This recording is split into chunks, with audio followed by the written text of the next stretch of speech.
Hello दोस्तों, नमस्ते भाई। आपको पता है कि पैटर्न चेंज होने के बाद एक नया चैप्टर आपके सिलेबस में ऐड हुआ है, प्रोबेबिलिटी, परमुटेशन, कॉम्बिनेशन, जिनके अभी आपके पेपर में आने की प्रोबेबिलिटी खुद जीरो है।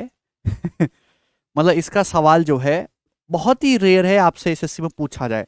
हालांकि बैंकिंग में काफी पहले से टॉपिक पूछा जा रहा है, एसएससी में नया नया इंक्लूड हुआ है। एसएससी में ज्यादा क्वेश्चन आने के चांसेस हैं, अगर आया तो स्टैटिक्स से, सांख्यिकी से, ठीक है ना। प्रोबेबिलिटी के भी पूछे जाएंगे। जैसे 40 शिफ्ट बनी तो 40 शिफ्टों में से 2-3 में पूछ लिया, बस ऐसे। मेंस हुआ तो 5-6 साल में एक आध बार पूछ लिया। लेकिन फिर भी पढ़ना जरूरी है, ठीक है ना, जानना जरूरी, क्योंकि बड़ा इंटरेस्टिंग टॉपिक है। इस टॉपिक से बच्चों को बड़ा डर लगता है, खासकर जो 8 साइड के बच्चे होते हैं उनको। हैं, डर इसलिए लगता कि टॉपिक कठिन है, डर इसलिए लगता है कि जो इसमें टर्मिनोलॉजी इस्तेमाल होती है, जो कीवर्ड्स इस्तेमाल होते हैं, वो उनका मतलब ही नहीं समझ पाते। क्योंकि बड़ी साइंटिफिक तरीके से किताबों में परिभाषा लिखी होती है, और वो जब परिभाषा ही नहीं समझ में आएगी तो उसके पीछे का हिडन मीनिंग नहीं समझ आएगा, सवालों में अप्लाई नहीं कर पाओगे, चीजों को विजुअलाइज नहीं कर पाते। तो बिल्कुल देसी भाषा में मैं आपको समझाऊंगा हर एक चीज का कि मतलब क्या होता है। प्रोबेबिलिटी, प्रायिकता। तो प्रोबेबिलिटी समझने से आपके पेपर में जो ज्यादातर मेनली क्वेश्चन आने के चांसेस हैं वो 3 चीजों पे। एक तो कॉइन, सिक्के उछालने वाले सवाल, दूसरा डाइस, पासा उछालने वाले सवाल, तीसरा कार्ड्स, आप ताश के पत्ते खेलते हैं, 52 कार्ड्स होते हैं टोटल, उसके सवाल, ठीक है। और एक आध बॉल हम निकालने वाले सवाल, ठीक है ना। ये 4-5 मोस्ट इंपॉर्टेंट टाइप हैं। सबसे ज्यादा प्रोबेबिलिटी के अपने बोर्ड एग्जाम्स में पढ़े या बैंकिंग में देखे यही आते हैं। क्योंकि एसएससी में प्रोबेबिलिटी अभी नया नया इंट्रोड्यूस हुआ है, तो पहले जो फिक्स टाइप के सवाल हैं, जो मोस्ट रिपीटेड क्वेश्चन है बोर्ड एग्जाम में या अदर बैंकिंग एग्जाम में, जिसमें ये पहले से पूछा जा रहा है, पहले उन्हीं को पूछेगा। जब ये सारे सवाल खत्म हो जाएंगे तब नए और मिसलेनियस क्वेश्चंस पूछे जाएंगे। तो मिसलेनियस क्वेश्चंस का कोई अंत नहीं है, क्योंकि फर्स्ट टाइम में टॉपिक पूछा जाएगा तो पहले आपको फिक्स पैटर्न के क्वेश्चंस पे ध्यान देना है, ठीक है ना। ज्यादा इस पे अपनी एनर्जी वेस्ट नहीं करनी है। तो प्रोबेबिलिटी को समझते हैं मेरे प्यारे, की प्रोबेबिलिटी है क्या मेरे दोस्तों। प्रोबेबिलिटी समझने से पहले मेरे प्यारे भी आपको समझना होगा sample space. What is sample space? Sample space is total possible outcomes and event is which you want. नहीं समझ में आया ना? Sample space is total possible outcome and event in which you want. जैसे ये तो हुई टेक्निकल बात, देसी बात में आप समझते। जैसे कि भाई मैंने आपको सिक्का उछाला, तो सिक्का उछालने से क्या कितने पॉसिबल, टोटल कितने पॉसिबल आउटकम आ सकते हैं? तो आप कहोगे सर या तो हेड आ सकता है या टेल आ सकता है। तो टोटल कितने पॉसिबल आउटकम होंगे? 2। इन्हीं को बोलता हूं सैंपल स्पेस की। भाई अगर मैं कोई एक्सपेरिमेंट करूंगा तो इस एक्सपेरिमेंट के कुल इतने परिणाम हो सकते हैं, तो उन टोटल परिणाम की काउंटिंग को हम सैंपल स्पेस कहते हैं। जैसे कि मैंने डाइस उछाला, एक डाइस, तो डाइस आपने लूडो खेला होगा, उस पर लिखा होता है 1 से 6 तक, 1 2 3 4 5 6। तो डाइस को अगर मैं उछालूंगा तो उस पर केवल 1 से लेके 6 तक नंबर आ सकते हैं। अरे बात समझ में आई कि नहीं समझ में आई? आप बोलोगे जी बिल्कुल सही, इसमें कोई परेशानी है नहीं, ठीक है ना। तो ये टोटल सैंपल स्पेस हो गया। जब भी हम कोई एक्सपेरिमेंट रन करेंगे या डाइस उछालेंगे तो जितने परिणाम आ सकते हैं हम उसको बोलते हैं सैंपल स्पेस। क्लियर? चलिए, जैसे कि मैं चलना शुरू करता हूं तो मैं 10 दिशाओं में ही चल सकता हूं, है ना, ईस्ट, वेस्ट, नॉर्थ, साउथ, है भाई। या फिर मेरे दोस्तों ये 4 दिशाएं ये हो जाएंगी, ऊपर नीचे हो गया मेरे दोस्तों। तो इस हिसाब से जैसे 10 दिशाएं होती है तो मैं उन्हीं में चल सकता हूं। तो टोटल 10 सैंपल स्पेस, 10 आउटकम्स हो गए। तो जब भी आप कोई एक्सपेरिमेंट होगा या कोई इवेंट होगा मेरे प्यार भी, उसमें जो टोटल संभव परिणाम हो सकते हैं उसे हम सैंपल स्पेस बोल सकते हैं। जैसे कोई आदमी कोई बात बोल रहा है, या तो वो झूठ बोलेगा या वो सत्य बोलेगा, 2 ही टोटल आउटकम होंगे। क्लियर? आप बोलोगे जी।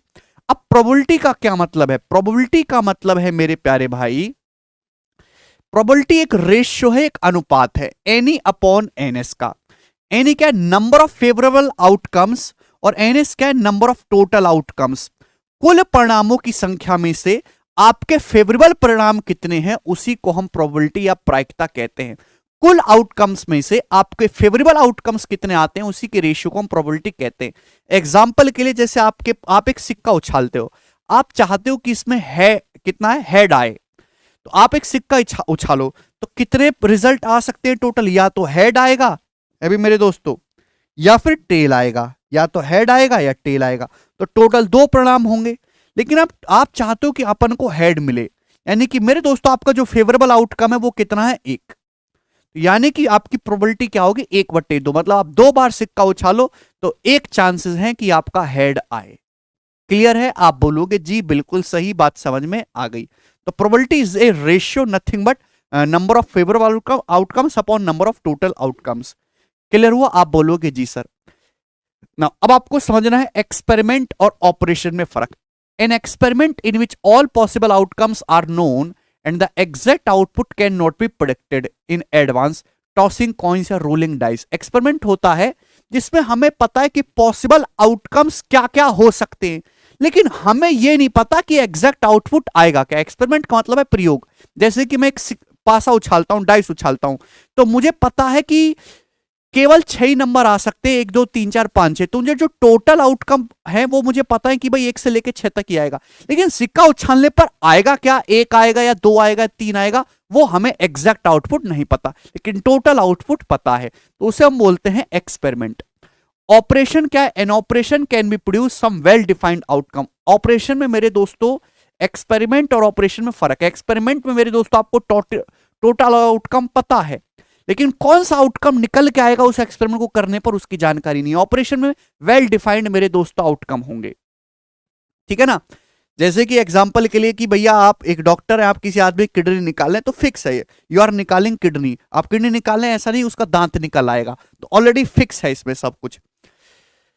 When we perform an experiment, जब हम एक्सपेरिमेंट किसी एक्सपेरिमेंट को परफॉर्म करते हैं तो जितने भी पॉसिबल आउटकम होते हैं उसके सेट को हम सैंपल स्पेस कहते हैं। मैं आपको पहले समझा चुका हूं। जैसे कि यहां पे एग्जांपल भी दिया है कि जब हम कॉइन को उछालेंगे तो या तो हेड आएगा, टेल आएगा, तो 2 आपके सैंपल स्पेस होंगे। क्लियर? चलिए इसके बाद आगे चलते हैं। Impossible and sure events. The probability of impossible event is 0। मतलब कोई घटना ऐसी है जो हो ही नहीं सकती, उसकी जो प्रोबेबिलिटी होगी वो 0 होगी। आप खुद ही सोच सकते हैं कि ऐसी कौन सी प्रोबेबिलिटी है। जैसे कोई आदमी बिल्कुल ना पढ़े और फिर भी चाहता है कि मैं आईएएस बन जाऊं, तो इसकी कोई प्रोबेबिलिटी है, इसकी कोई पॉसिबिलिटी है, 0। तो एक इम्पॉसिबल इवेंट है। तो अगर कोई असंभव घटनाएं हो ही नहीं सकती उसकी प्रोबेबिलिटी 0 होगी। कोई शॉर्ट इवेंट है मेरे दोस्तों, उसकी प्रोबेबिलिटी क्या होती है, 1। जैसे मोदी जी 2024 में दोबारा से प्रधानमंत्री बनने वाले, मजाक कर रहा हूं, आप सीरियस मत लीजिएगा, कोई दिल पे ले ले। तो ये क्या है, एक शॉर्ट घटना है, इसकी प्रोबेबिलिटी क्या है, 1 है। समझ में? तो इम्पॉसिबल इवेंट की प्रोबेबिलिटी 0 होगी, श्योर इवेंट की प्रोबेबिलिटी 1 होगी। अदरवाइज जो घटना ना इम्पॉसिबल है ना श्योर है, प्रोबेबिलिटी की जो रेंज होते हैं वो 0 से लेके 1 के बीच में होगी। ऐसा नहीं कि आपके सवाल में प्रोबेबिलिटी निकल कर आ रहा सर 3.4 प्रोबेबिलिटी है इस सवाल की, ऐसा नहीं। प्रोबेबिलिटी की रेंज 0 से लेके 1 के बीच में होगी। क्लियर है? आप बोलोगे जी सर। तो अब मैं आपको समझाता हूं कि कितने इवेंट हो सकते हैं। Simple event, an event which है single element is called simple event. एक ऐसा इवेंट जिसमें केवल एक सिंगल एलिमेंट है उसे हम सिंपल इवेंट कहते हैं। कंपाउंडेड इवेंट, कंपाउंड इवेंट मतलब N event which has more than 2 elements is called compound event. एक ऐसा इवेंट जिसमें 2 से अधिक एलिमेंट होता है उसे कंपाउंड इवेंट कहते हैं। जैसे कि एग्जांपल के लिए आप एक डाइस उछालो, तो डाइस उछाने पर एक नंबर आएगा, कोई भी एक नंबर आ सकता है, 1 से लेकर 6 तक, कोई भी एक number, this is simple event. लेकिन अब उसमें ये सोचने लगे कि डाइस उछालने पर 2 से ज्यादा कितने नंबर आ सकते हैं, 3 4 5 6। तो एक कंपाउंड इवेंट हो गया मेरे दोस्त। क्लियर है ना? कॉम्प्लीमेंट्री इवेंट आपको समझना है, ध्यान सुनिएगा। हर कॉम्प्लीमेंट्री इवेंट, जैसे मैं कॉम्प्लीमेंट्री इवेंट का सबसे बड़ा एग्जांपल, 2 आदमी लड़ रहे हैं आपस में कि भाई मैं सच बोल रहा हूं, मैं सच बोल रहा हूं। तो अगर एक आदमी सच बोल रहा है, गारंटी है दूसरा आदमी झूठ बोल रहा होगा, और एक आदमी झूठ बोल रहा है तो दूसरा आदमी सच बोल रहा होगा। For every event A there corresponds another event A dash called complementary event 2। यहां पे ए डैश कर लीजिएगा। It is also called not A, इसको नॉट ए भी कहा जाता है। मतलब अगर किसी घटना के होने की प्रोबेबिलिटी पी ए है तो उस घटना के ना होने की प्रोबेबिलिटी पी ए डैश है। जैसे कि एग्जांपल के लिए आप एक महीने में 10 मैच खेलते हो, 10 मैच, और आप 10 मैच में से 7 मैच जीतते हैं। टोटल 10 मैच आप खेलते हो एक महीने में, उसमें से आप 7 जीतते हो, तो आपके मैच जीतने की प्रोबेबिलिटी कितनी है, 7/10। तो मैं आपसे पूछूं कि आपके फिर मैच हारने की प्रोबेबिलिटी कितनी है, तो मैच हारने की प्रोबेबिलिटी क्या होगी, 1 में से 7/10 को माइनस कर देंगे, यानी कि 3/10। अगर आप 10 में से 7 मैच जीत रहे हैं तो यानी कि आप 10 में से 3 मैच हार रहे हैं। तो किसी घटना के होने की प्रोबेबिलिटी और उसके ना होने की प्रोबेबिलिटी का जो योग है वो ऑलवेज 1 होता है। एक आपको पता है तो दूसरी 1 में से घटा के निकाल लेंगे, तो इनको हम कॉम्प्लीमेंट्री इवेंट बोलते हैं।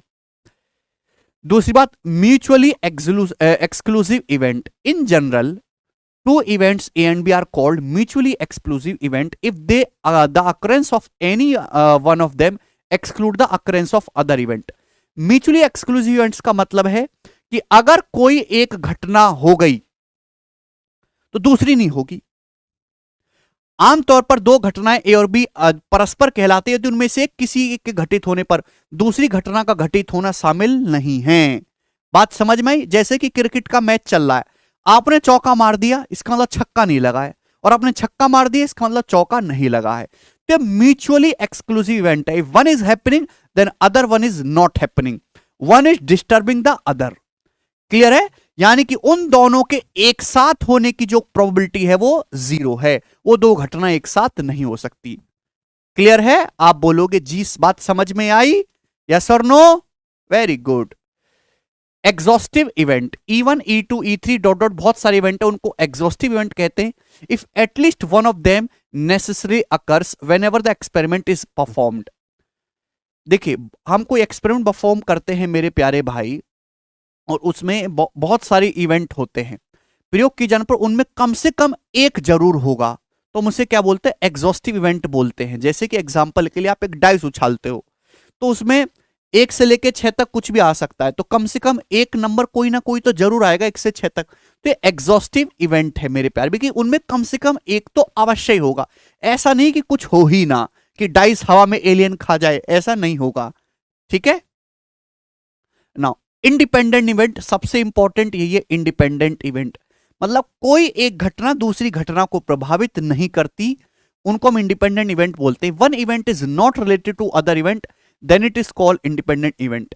For example, if toss two coins, then outcome of these coins are not depend to each other. Example के लिए आपके पास दो सिक्के उछालो, अब इस सिक्के में हेड आ रहा है या टेल आ रहा है, उसका दूसरे सिक्के से क्या लेना देना, कोई लेना देना है कि नहीं? तो ये इंडिपेंडेंट इवेंट हो गया। क्लियर है? आपने भाई एक सिक्का उछाला, तो मेरे भाई दूसरे सिक्के पे क्या आएगा, हेड टेल आएगा, उसका इससे कोई लेना देना नहीं है। दो सिक्के आपने एक साथ उछाले, इसका इस पे क्या आ रहा है, इस पे क्या आ रहा है, दोनों का आपस में कोई रिलेशन नहीं है। तो these are called independent event, है ना? और ये है मेरे दोस्तों आपके म्यूचुअली एक्सक्लूसिव इवेंट्स, यानी कि इसमें एक घटना होगी तो दूसरी घटना नहीं होगी। मेरे प्यारे में इंडिपेंडेंट इवेंट में ऐसा नहीं है, अगर इस पे हेड आ गया, जरूर नहीं कि इस पे हेड ना आए, इस पे भी हेड भी आ सकता है और इस पर टेल भी आ सकता है। ठीक है, सबसे बेसिक एग्जांपल से मैंने आपको समझाया। क्लियर है? शुरू करें मेरे दोस्तों। अब यहां पे छोटी छोटी सी बातें हैं, अब ये आपको थोड़ी तो समझ में आ गई, सवालों से और चीजें क्लियर होंगी दोस्तों। जैसे सबसे पहले हम कॉइन वाले क्वेश्चंस को सॉल्व करेंगे, कॉइन या डाइस वाले एक ही बात है। Describe the sample space for the indicated experiment. एक कॉइन इज टॉस्ड 4 टाइम। आपके सामने यहाँ पे दो केस दिए कि इसमें कितने सैंपल स्पेस आ सकते हैं। एक सिक्के को 4 बार उछले। अच्छा, 4 बार से पहले मैं आपसे पूछूं कि एक सिक्के को मेरे दोस्तों एक बार उछाला जाता है तो कितने सैंपल स्पेस आ सकते हैं? अगर एक बार उछालोगे तो या तो हेड आएगा या टेल आएगा, तो 2 ही सैंपल स्पेस होंगे एक बार उछालने पर। मैं आपसे कहूं 2 बार उछालते हैं। अच्छा, 2 बार उछाला मेरे प्यारे भाई, तो सपोज पहले पे मेरे दोस्तों हेड आ गया, दूसरे पे भी हेड आ गया।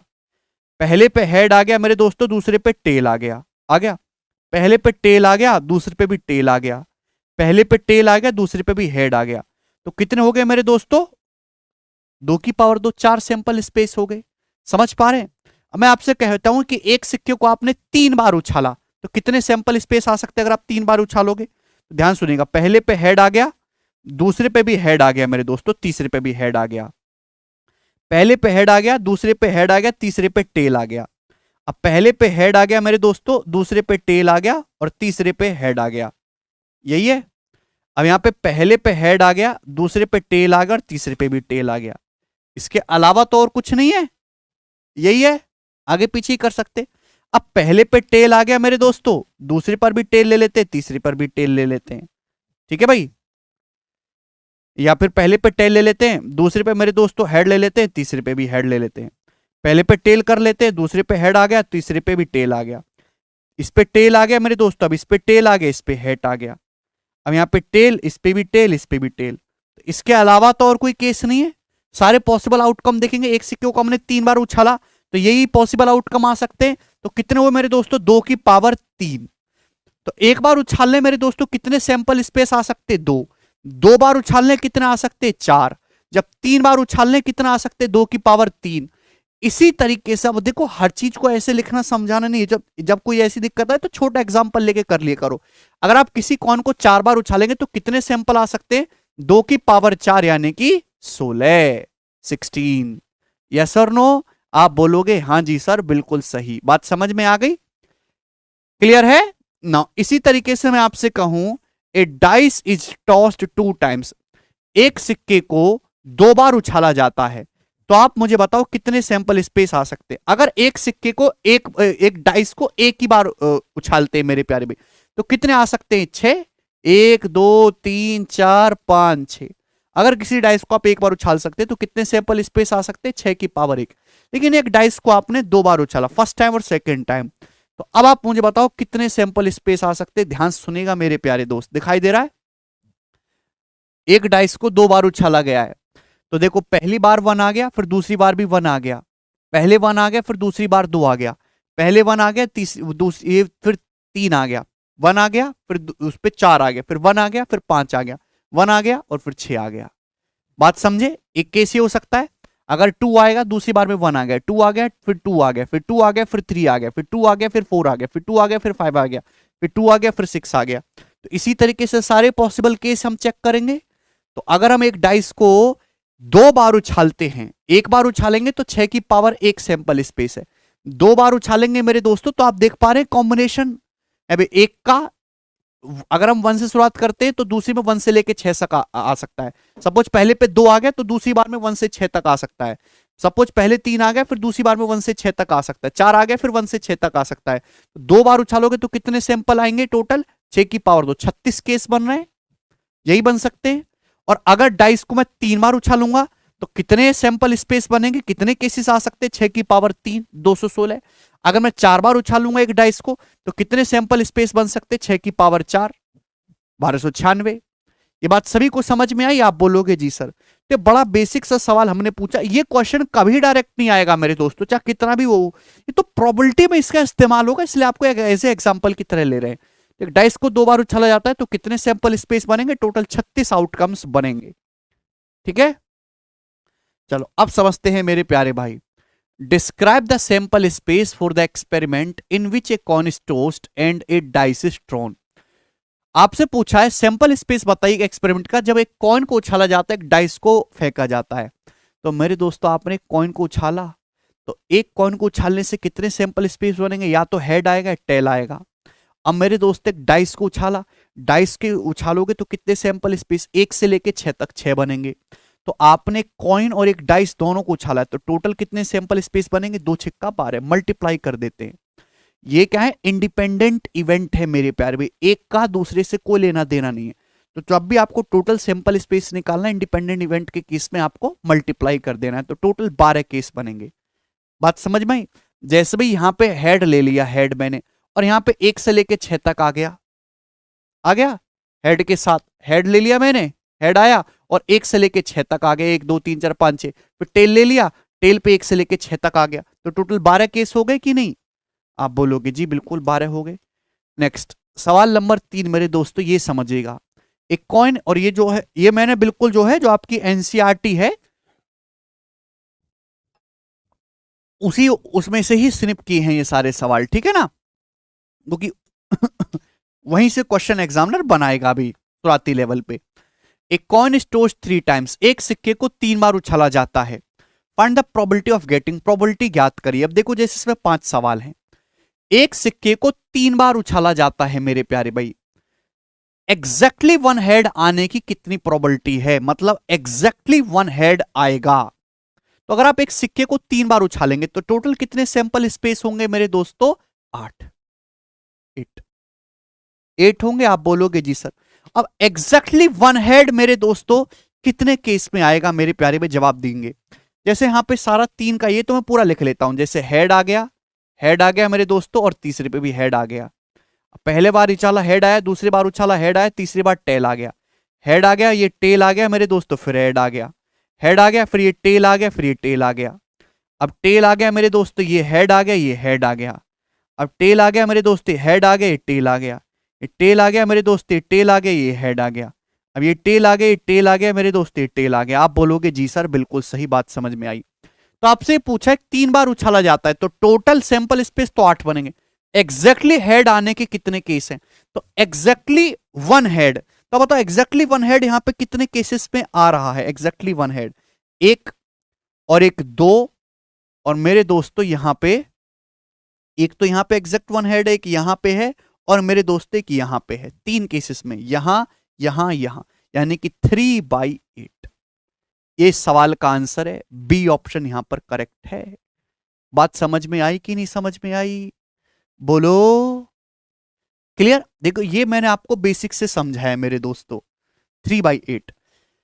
दूसरी बात, एक सिक्के को हमने 3 बार उछाला है ना, तो यहां पे टोटल 8 आउटकम्स हो सकते हैं। उसमें से एग्जैक्टली 1 हेड आने के आपको यहां पे 3 केसेस दिखाई दे रहे हैं, 1, 1 और 1 ना। अब देखेंगे एग्जैक्टली 3। अब अगर आपसे ये पूछा होता ना एग्जैक्टली 1 टेल, एग्जैक्टली 1 टेल आने की प्रोबेबिलिटी क्या है? तो टोटल सैंपल स्पेस तो 8 ही है, टोटल केसेस आपके 8 हैं, तो एग्जैक्टली 1 टेल आने की चांसेस भी 3/8 ही होंगे। ये टेल एक बार, ये एक बार मेरे दोस्तों, और यहां पर ये एक बार, 3 बार, उसका भी आंसर 3/80 होगा ना। अब एग्जैक्टली 3 हेड्स मेरे प्यारे भाई, कि एग्जैक्टली 3 हेड्स आने की कितनी प्रोबेबिलिटी है? तो ये सबसे आसान सवाल है, ए 1/8। 1/8 टोटल सैंपल स्पेस कितना है? 8। एग्जैक्टली 3 हेड आने का मतलब तीनों, एक सिक्के को 3 बार उछाला, पहले पे भी हेड आ जाए, दूसरे पर भी हेड आ जाए, तीसरे पर भी हेड आ जाए, ऐसा केवल एक केस बनता है, यानी कि 1/8। समझे? No head. नो हेड का मतलब किसी प्रकार का कोई हेड नहीं चाहिए, यानी कि अपन को कौन सा केस चाहिए? ओनली टेल टेल टेल का। तीनों पे पहली बार उछाला टेल आ जाए, दूसरी बार उछाला टेल आ जाए, तीसरी बार उछाला टेल आ जाए, तो ऐसा केस भी कितना होगा? 1/8। टोटल 8 में से ऐसा एक केस है। टोटल आउटकम है 8, अपने को फेवरेबल आउटकम कौन सा चाहिए? 1, तो 1/8 प्रोबेबिलिटी है। एटलीस्ट 1 टेल, कम से कम एक टेल आपको चाहिए। एटलीस्ट 1 टेल का मतलब कम से कम एक टेल आए या एक से ज्यादा आ जाए मेरे प्यारे भाई। एटलीस्ट 1 टेल का मतलब या तो एक टेल आए, ध्यान सुनेगा, या तो एक टेल आए मेरे दोस्तों, या फिर आपकी 2 टेल आए, या फिर आपकी 2 टेल आए। यही मतलब है। आप बोलोगे हाँ जी सर बिल्कुल सही। तो अब आप जैसे यहां पे इसको बेसिक से करोगे ये बना के, तो आप बताओ एक टेल कितने केसेस में आ रही है? 3 केसेस में। 3 केसेस में आपको दिखाई दे रही है। और तो 2 टेल कितने केसेस में आ रही हैं? 2 टेल तो मेरे प्यारे भाई आपका यहां भी 2 टेल दिखाई दे रहा है आपको, और यहां भी मेरे दोस्तों आपको 2 टेल दिखाई दे रहा है, और यहां भी आपको 2 टेल दिखाई दे रहा है। दिखाई दे रहा है? आप बोलोगे जी सर बिल्कुल सही। और यहां पे भी मेरे दोस्तों आपको 3 टेल, एटलीस्ट 1 टेल। हाँ, या 1 टेल का मतलब या तो एक टेल आ जाए, या 2 टेल आ जाए, या 3 टेल आ जाए, सॉरी। ठीक है दोस्त। तो मेरे प्यारे भाई यहां पे तो आपका सॉरी, ये भी बहुत ही आसान है, इसमें इतना करने की जरूरत ही नहीं है। ये हटाइए, इसमें इतना करने की जरूरत ही नहीं है। एटलीस्ट 1 टेल का मतलब कम से कम एक टेल आ जानी चाहिए। मतलब ये वाला जो केस है, ये वाला जो केस है, केवल इसको माइनस करना है मेरे प्यारे भाई। अगर तीनों केस में हेड आ गया तो इसका मतलब कोई टेल नहीं है। और मेरे दोस्तों ये वाला केस नहीं आया, तीनों केसेस में हेड आया ही नहीं, तो कम से कम एक टेल तो आया ही आया है। थोड़ा सा दिमाग लगाने वाली चीज है। कभी कभी सवालों में ऐसा होता है कि जो सवाल आपसे पूछा जाए उसको हम डायरेक्ट नहीं निकालते, क्योंकि उसको डायरेक्ट निकालने में आपको पूरा काउंट करना पड़ेगा, समय लगेगा। जो चीज जल्दी काउंट हो जाते है उसको निकाल के हटा देते हैं।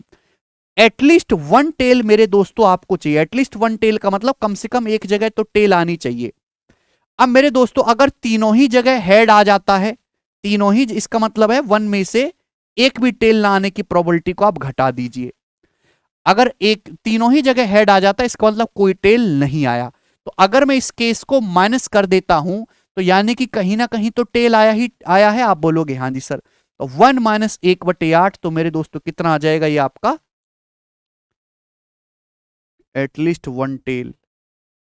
7/8 इस क्वेश्चन का आंसर आना चाहिए, यहां पे गलत लिखा हुआ ये 7/8 आएगा इस सवाल का आंसर, डी ऑप्शन। ठीक है दोस्त, अगला एटलीस्ट 2 हेड, कम से कम 2 हेड आने की प्रोबेबिलिटी। तो कम से कम 2 हेड आपको यहां पे कहां दिखाई दे रहे हैं? एटलीस्ट 2 हेड का मतलब या तो आपके 2 हेड हो, या तो आपके 2 हेड हो, या फिर आपके 3 हेड हो। यही है, आप बोलोगे हाँ जी सर बिल्कुल सही। तो या तो आपके 2 हेड हैं या 3 हेड हैं। तो यहां पे ध्यान से देखिएगा, पूरा पूरा काउंट करेंगे तो यहां पे मेरे दोस्तों 2 हेड हैं, यहां पर भी 2 हेड है, यहां पर भी 2 हेड है, और यहां पर 3 हेड है। तो ऐसे टोटल कितने केस बन रहे हैं आपके? 4। टोटल आपके फेवरेबल 4 आउटकम होंगे 8 में से, यानी कि 4/8 का मतलब 1/2 इस सवाल का करेक्ट आंसर होगा। बात समझ में आई? अगला करेंगे। एक सिक्के को एक के बाद 5 बार उछाला जाता है, कम से कम 2 हेड आने की प्रोबेबिलिटी क्या है? Find the probability of getting at least 2 head. अगर आप एक सिक्के को 5 बार उछालोगे मेरे दोस्तों, तो टोटल पॉसिबल स्पेस किससे बनेंगे? टोटल स्पेस कितना बनेगा? 2 की पावर 5 32। ठीक है भाई, ये आपके टोटल आउटकम हो गए। अब आपको आउटकम, आपके फेवरेबल आउटकम कौन से चाहिए? आपको एटलीस्ट 2 हेड, कम से कम आपके 2 हेड आने चाहिए। या तो 2 हेड आने चाहिए मेरे दोस्तों, या फिर 3 हेड आने चाहिए मेरे प्यारे भाई, या 4 हेड आने चाहिए। क्लियर है? या फिर मेरे दोस्तों 5 हेड आने चाहिए। ये आपके फेवरेबल आउटकम है। एटलीस्ट 2 हेड आने, कम से कम 2 हेड का मतलब या तो कम से कम 2 है या 2 से ज्यादा कितना है।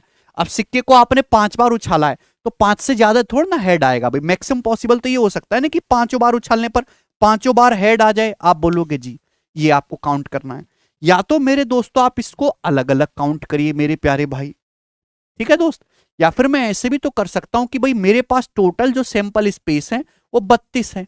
अगर मैं 32 में से माइनस कर देता हूं एक भी हेड ना आने का और 1 हेड आने का, एक भी हेड ना आने का मेरे दोस्तों और 1 हेड आने का, तो ये बचेगा। टोटल सैंपल स्पेस 32 है, उसमें से मैं 2 ऐसे केस माइनस कर देता हूं जिसमें एक भी हेड नहीं आया या फिर 1 हेड आया। तो आपके यही बचेगा 2 हेड, 3 हेड, 4 हेड या 5 में हेड आने की प्रोबेबिलिटी। आप बोलोगे जी सर एक भी हेड ना आए, इसका मतलब कौन ऐसे कितने केस हैं? सभी पे टेल आ जाए, 5 के 5 पे 1 केस हो गया। एक हेड आने का मतलब या तो पहले पे हेड आ जाए, या दूसरे पे हेड आ जाए, या तीसरे पे हेड आ जाए, या चौथे पे हेड आ जाए, या 5वें पे हेड आ जाए। यानी कि यहां पे ऐसे कितने केस बन गए टोटल? ये आपके 5। आप बोलोगे जी यानी कि 32 में से 1 और 5 6 घटाएंगे 26, तो टोटल 26 आपके ऐसे आउटकम हैं जिनमें मेरे दोस्तों सारे के सारे टेल होंगे या एक जगह हेड होगा मेरे दोस्तों। सॉरी, सारे के सारे या तो मेरे प्यारे भाई ये वाले या तो 2 हेड होगा, या 3 हेड होगा, या 4 हेड होगा, या 5 हेड होगा। और ये मैंने इन सब की डायरेक्ट वैल्यू नहीं निकाली, समय लगता। टोटल सैंपल स्पेस में से मैंने एक भी हेड ना आने का केस या फिर 1 हेड आने का केस माइनस कर दिया। तो यानी कि टोटल सैंपल स्पेस है 32, और उसमें आप कर दीजिएगा मेरे दोस्तों 26। 26/32 का 13/16 इसकी प्रोबेबिलिटी आएगी। अगर आप ऐसे निकालना चाहते हैं, आपका ऐसे दिमाग काम नहीं करता है कि सर हमें तो ये बताओ ये कैसे होगा। आपने 5 बार सिक्का उछाला है मेरे प्यारे, 5 बार सिक्का उछाला है, तो आपको 2 हेड लाने, कितने केस बन सकते हैं? 5C2। आपने 5 बार सिक्का उछाला, 3 हेड लाने, कितने तरीके से आ सकता है? 5C3। 5 बार आपने सिक्का उछाला, 4 हेड लाने, 5C4। 5 बार आपने सिक्का उछाला है, 5 हेड लाने, तो 5C5। अब 5C2 का क्या मतलब है? 10। 5C3 का क्या मतलब है? 10। 5C4 का क्या मतलब है? 5। और 5C5 का क्या मतलब है? 1। तो 10 10 20, 5 25 और 1 26। ये टोटल कितना आ गया मेरे दोस्तों? 26 आ गया। क्लियर है? आप बोलोगे जी सर 5 बार अगर सिक्का उछालोगे तो 2 हेड आने के केसेस कितने हैं मेरे दोस्तों? 10। 3 हेड आने के 10, 4 हेड आने के 5। ठीक है, और भैया मेरे दोस्तों 5 हेड आने के इस प्रकार से 1। तो यहां पे कितना हो जाएगा? 26। तो 32 में से टोटल 26 आपके फेवरेबल आउटकम होंगे, 13/16। ये केस हो गया। दूसरा केस देखते हैं। एक सिक्के को एक के बाद एक 5 बार उछाला जाता है, कम से कम 3 हेड आने की, एटलीस्ट 3 हेड आने की प्रोबेबिलिटी ज्ञात करिए। ये सवाल आपके सामने। 5 बार उछाला जाता है तो टोटल सैंपल स्पेस तो 2 की पावर 5 32 रहेगा, लेकिन आपको इस 32 में से चाहिए क्या? कम से कम 3 हेड, यानी कि एट कम से कम या तो 3 हेड हो, या फिर आपके 4 हेड हो, या फिर आपके 5 हेड हो। ये आपको चाहिए मेरे दोस्त, या तो एटलीस्ट 3 हेड आए, या 4 हेड आ जाए, या पांचों के पांचों हेड आ जाए। एक सिक्के को आपने 5 बार उछाला है, तो यहां पे सीधा ही कर लेते, ज्यादा तो है नहीं। अगर आप एक सिक्के को 5 बार उछालेंगे तो 3 बार हेड आने के केस कितने? 5C3। 4 बार हेड आने के केस कितने? 5C4। 5 बार हेड आने के केस कितने? 5C5, है ना कॉम्बिनेशन। 5C3 का मतलब 10, 5C4 का मतलब 5, और 5C5 का मतलब 1। तो 10 5 15 1 16, तो 32 में से 16 आपके हो गए, यानी कि 1/2। क्लियर है? आप बोलोगे जी बिल्कुल सही बात, समझ में आएगी आपको। ये बात तो समझ में आ रही है ना कि अगर आप एक किसी सिक्के को 5 बार उछालेंगे तो 4 बार हेड कितनी तरीके से आ सकता है? 5 तरीके से। आपने एक सिक्के को 5 बार उछाला, ध्यान से सुनिएगा मेरे दोस्तों, 1 2 3 4 5। 4 बार हेड कितनी बार आ सकता है? 4 बार हेड कितनी बार आ सकता है? 5 में से 4 बार हेड कितनी बार आ सकता है? 5 बार। कैसे?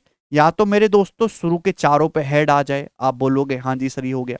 या फिर मेरे दोस्तों लास्ट के चारों पे हेड आ जाए, हाँ जी ये हो गया। या फिर मेरे दोस्तों यहां पे शुरू के 2 और आखिर के 2 पे हेड आ जाए, आप बोलोगे हाँ जी सर बिल्कुल सही। या फिर मेरे प्यारे भाई यहां पे इन पे हेड हेड हेड, ये हेड हो जाएगा मेरे दोस्तों, ये हो गया। या फिर मेरे दोस्तों हेड हेड हेड, इस पे नहीं, ये 5 ही तो बने। शुरू के चारों पे आ जाए, आखिरी के चारों पे आ जाए, पहले के 2 आखिरी पे 2 पे आ जाए, पहले पे आ जाए, दूसरा छूट के बाकी के 3 पे आ जाए, पहले 3 पे आ जाए, चौथा छूट के 5 पे आ जाए। तो देखो 5 केस बने कि नहीं बने? तो हर चीज के पीछे एक लॉजिक है। लेकिन आप इतने बड़े, यहां पे तो देखो छोटा केस था, छोटा, तो आपने बना के देख लिया, लेकिन आप हर एक को बना के नहीं देख सकते। उसके लिए फिर आपको एक कॉम्बिनेशन वाला तरीका यूज करना है कि आप टोटल 5 बार सिक्का उछाल रहे हो, 3 बार हेड आने के चांस कितने? 5C3।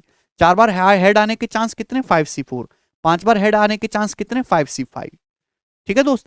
अच्छा ये सी निकालने का तरीका क्या? जैसे आपको 5C3 निकालना है, 5C3 निकालना है मेरे प्यारे भाई, सुनना। तो मेरे प्यारे में 5, ये 3 है ना, 5 से 3 बार जाओ, 5 गुणा 4 गुणा 3, ठीक है भाई। फिर 3 को 2 बार करो, 3 गुणा 2 गुणा 1, आप बोलोगे जी बिल्कुल सही। तो कितना आ गया? 10 आ गया। इस तरीके से आपको करना है, ठीक है दोस्त। चलो अगला। और जैसे आपके सामने ये लिखा हुआ है ना NCR, आप इसको लिख सकते हो NCN-R। जैसे मैंने आपके सामने 5C कितना लिखा मेरे दोस्तों? 4 लिखा है, तो मैं इसको 5C1 लिख सकता हूं। 4 और 1 5, 5C1 का मतलब एक बार 5 ही जाना है, बस बात खत्म। जैसे मैंने आपके सामने लिखा 7C5, 7C5, आप इसको बड़ी आसानी से 7C2 लिख सकते हो, 7C2। और 7C2 का मतलब 7 2 बार करेंगे, नीचे 2 है, और नीचे 2 गुणा 1, यानी कि मेरे दोस्तों 21। इजीली कैलकुलेट हो जाता, कोई दिक्कत नहीं। NC0 है मेरे दोस्तों, तो हमेशा इसकी वैल्यू 1 होती है। जैसे 5C5 है, इसका मतलब क्या? 5C 5 माइनस 5, 5C0, तो इसकी वैल्यू हमेशा 1 होती है। ठीक है दोस्त।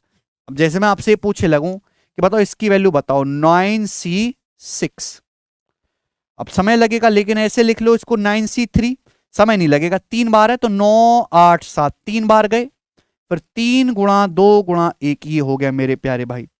3 तिया 9, 2 चौक 8, अभी 3 चौक 12, 12 सत्ते 84, 84। ठीक है दोस्तों।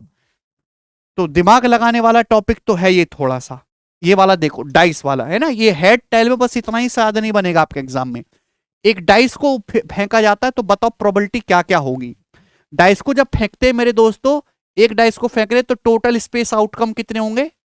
1 2 3 4 5 6, टोटल आपके आउटकम 6 होंगे। प्राइम नंबर आने की प्रोबेबिलिटी क्या है?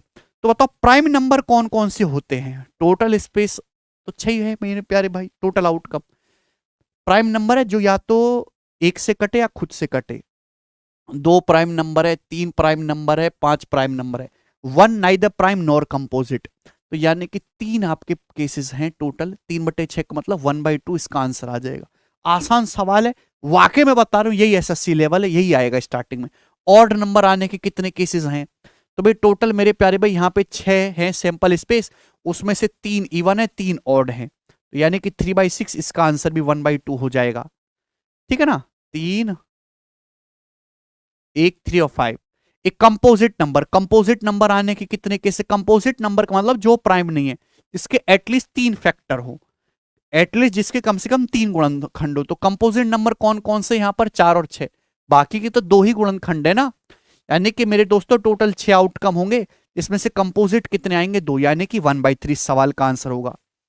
ए नंबर मोर देन 4, 4 से ज्यादा आने की प्रोबेबिलिटी क्या है मेरे दोस्तों? तो 4 से ज्यादा बस 2 ही नंबर आ सकते हैं पासे को फेंकने से, 5 और 6, 2 ही पॉसिबल केस हो सकते हैं।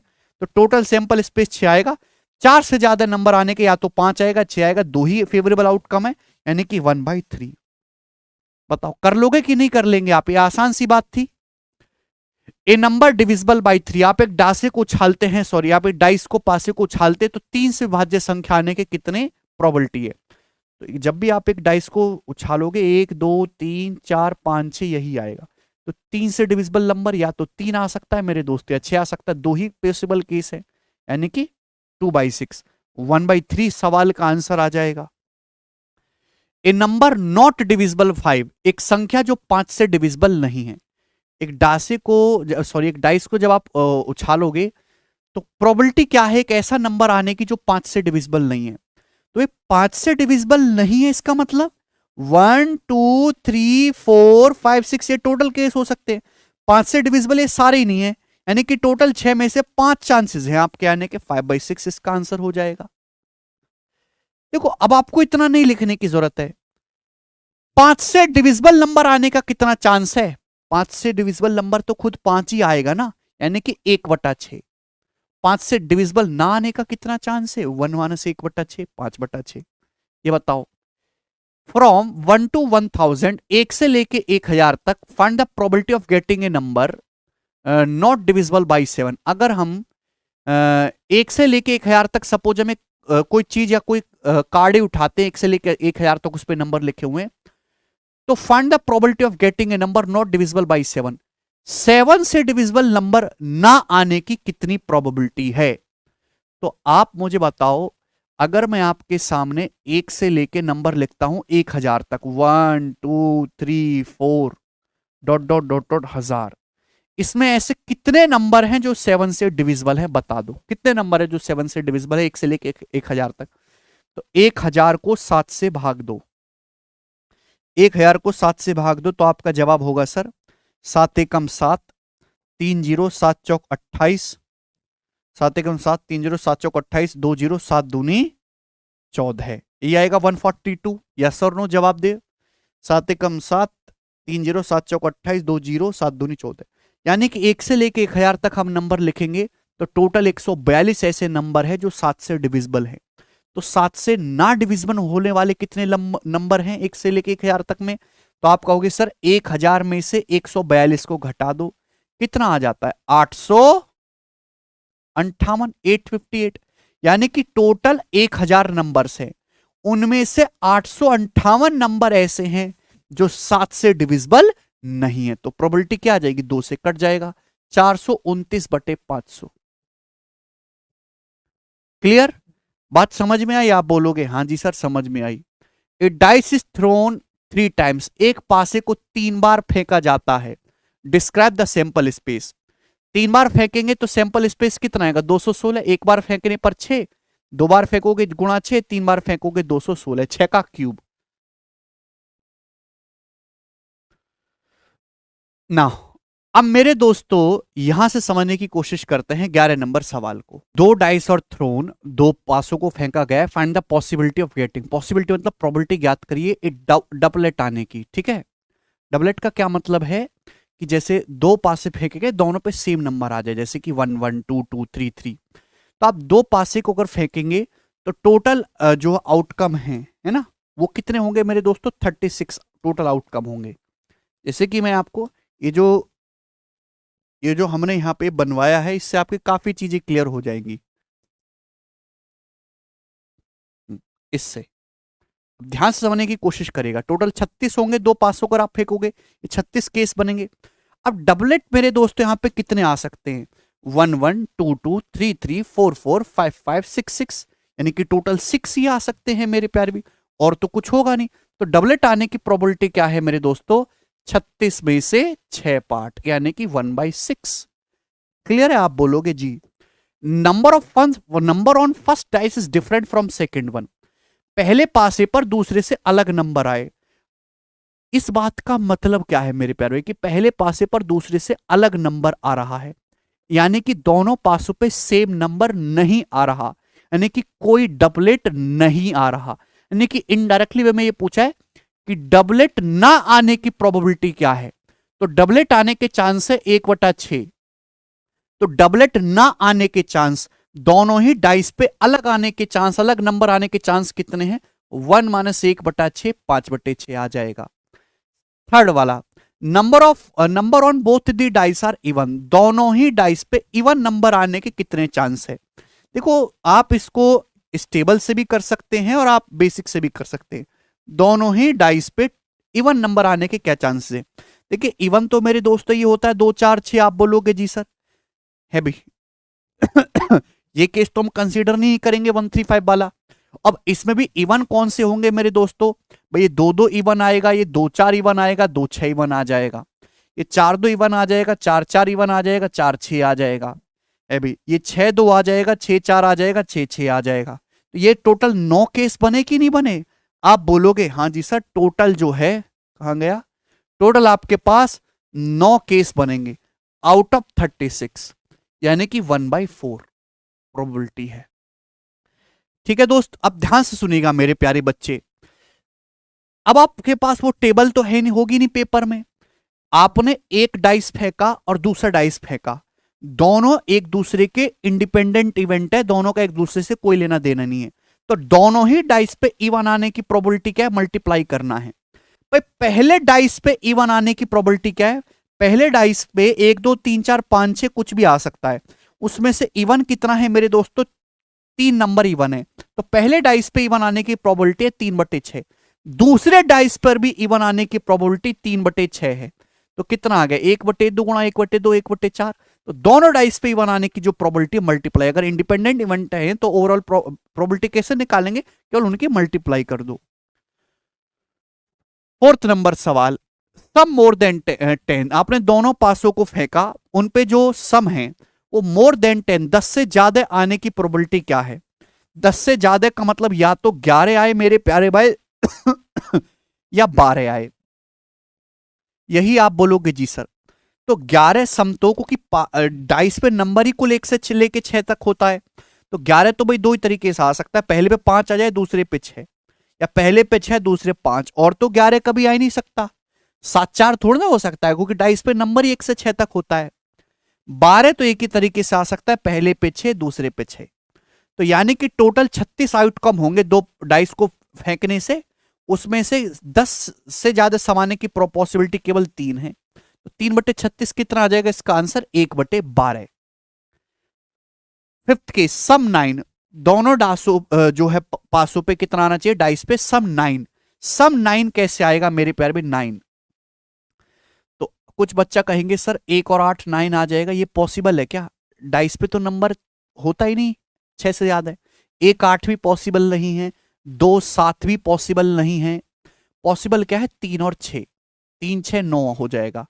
4 5, पहले पे 4 आ जाए, दूसरे पे 5, पहले पे 5 आ जाए, दूसरे पे 4 मेरे प्यारे भाई। क्लियर है? और फिर यहां पे 6 आ जाए मेरे दोस्तों, और इस पे आ जाए 3, और तो कोई पॉसिबिलिटी नहीं है ना? आप बोलोगे हाँ जी सर। यानी कि टोटल कितनी पॉसिबिलिटी बनेंगी? 4। तो यानी कि टोटल तो 36 हो जाएगा, 36 में से पॉसिबिलिटी कितनी बनेंगी मेरे प्यारे भाई? 4। तो 4 नाम 36, यानी कि 1/9, 1/9 आएगा। अच्छा, इस बात को आप थोड़ा शॉर्ट में संक्षेप में समझ सकते हैं, ध्यान से समझने की कोशिश करिएगा मेरे प्यारे भाई, कि आपको दोनों डाइस पे जो नंबर्स का समय 9 चाहिए। तो सबसे छोटा जो केस बनेगा ये बनेगा 3 और 6 9, सबसे छोटा केस है ना, 3 और 6 9। क्लियर है? अब बताओ इनके बीच का डिफरेंस कितना है? इनके बीच का डिफरेंस 3 है, इनके बीच का डिफरेंस 3 है। तो इसके आगे 3 ही केस और आएंगे, 1 2 3, यानी कि टोटल केस कितने आ जाएंगे मेरे प्यारे बच्चों? 4। तो आपके पूरा लिखने की जरूरत नहीं थी मेरे प्यारे भाई। समझ में आया कि नहीं समझ में आया? क्लियर है? आप बोलोगे हाँ जी।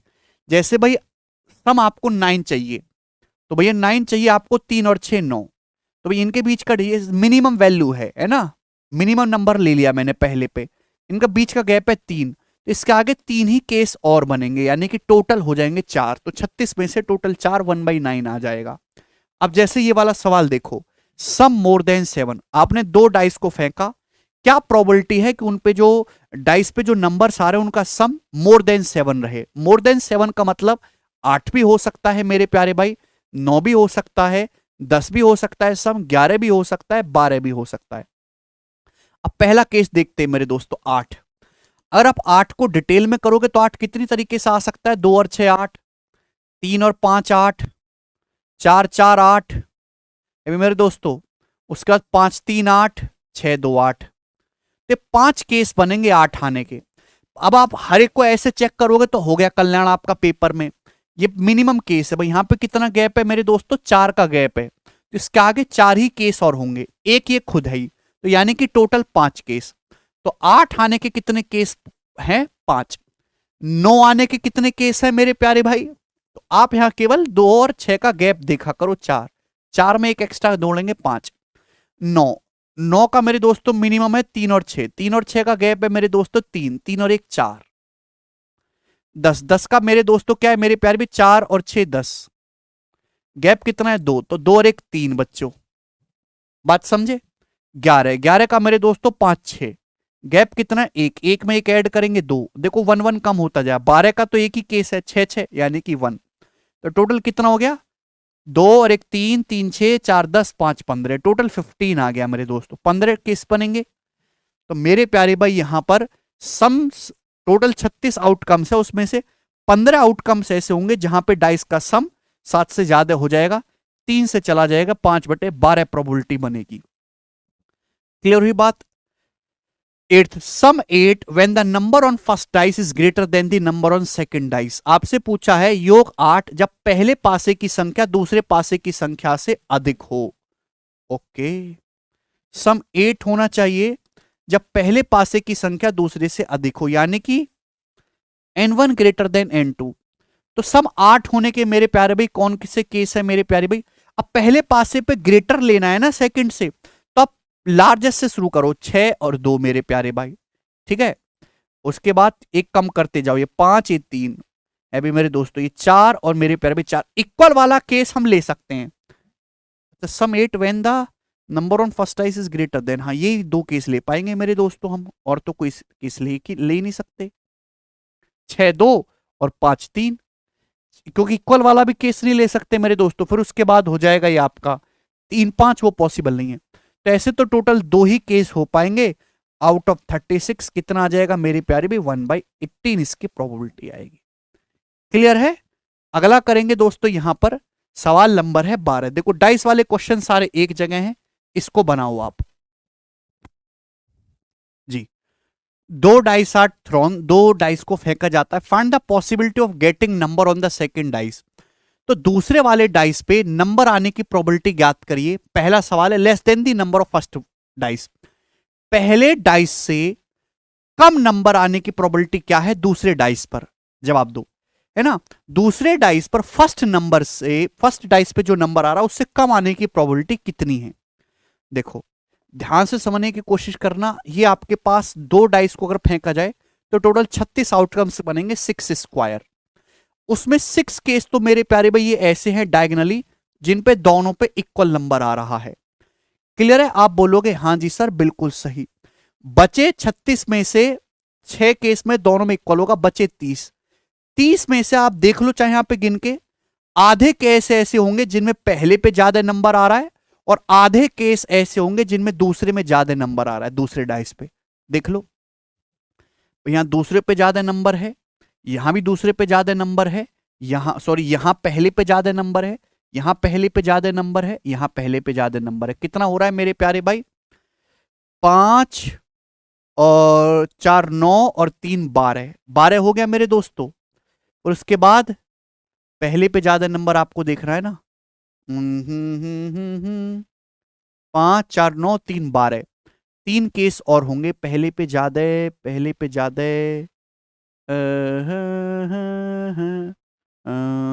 तीन वाला कहाँ गया? आ रही दो, ये दो, ये वाला 3 1 और 3 2। ठीक है, इसको देखा ही नहीं। 5 4 9 3 12 2 15, देखो यहाँ पे पहले पे ज्यादा है, इनको आप काउंट कर लीजिए, यहाँ सेकंड पे ज्यादा है। क्लियर है बात समझ में? तो इस सवाल में कुछ है ही नहीं। टोटल 36 आउटकम्स हैं। 6 आउटकम्स में तो पहले और दूसरे डाइस पे नंबर इक्वल ही आएगा, बाकी बचे 30। 30 में से 15 चांस ऐसे हैं कि पहले पे नंबर ज्यादा आए, बाकी 15 चांस ऐसे हैं कि सेकंड पे नंबर ज्यादा आए। तो आपसे पूछा है कि बताओ क्या प्रोबेबिलिटी है, पॉसिबिलिटी कितने सेकंड नंबर पे फर्स्ट डाइस से कम आने की प्रोबेबिलिटी। तो कितनी है? टोटल 36 में से 15, कितना आ जाएगा इस सवाल का answer? 5/12। More than the number of first dice, second dice पे फर्स्ट डाइस से ज्यादा आने की प्रोबेबिलिटी कितनी है? ये भी 15/36 होगा, 5/12। इक्वल टू और less than the number of first dice, second number पे पहली डाइस के इक्वल या उससे कम आने की प्रोबेबिलिटी क्या है? भाई इक्वल आने की प्रोबेबिलिटी है 6। सेकंड डाइस पे पहली डाइस के इक्वल नंबर आए, 6 केस होंगे। और लेस आए, सेकंड डाइस पे फर्स्ट डाइस से लेस आए, तो ऐसे कितने केस होंगे? 15। तो हो गया टोटल 21। 15 से 21 को भाग करेंगे 36 से, तो आ जाएगा 7/12। क्लियर है? तो इस सवाल का आंसर 7/12 हो जाएगा। ठीक है दोस्त, चलो अगला ये बनाओ। 3 डाइस आर थ्रोन, 3 पासों को फेंका जाता है। Find the probability of getting same number in all the 3 dice. तो सभी 3 पासों पर समान संख्या आने की प्रायिकता ज्ञात करिए। जब आप 3 पासे फेंकोगे तो टोटल आउटकम्स कितने बनेंगे? 6 का क्यूब, टोटल आउटकम्स बनेंगे 216। सभी पर सेम नंबर आ जाए 3 पासों को फेंकने से मेरे प्यारे भाई, तो वो तो यहां पर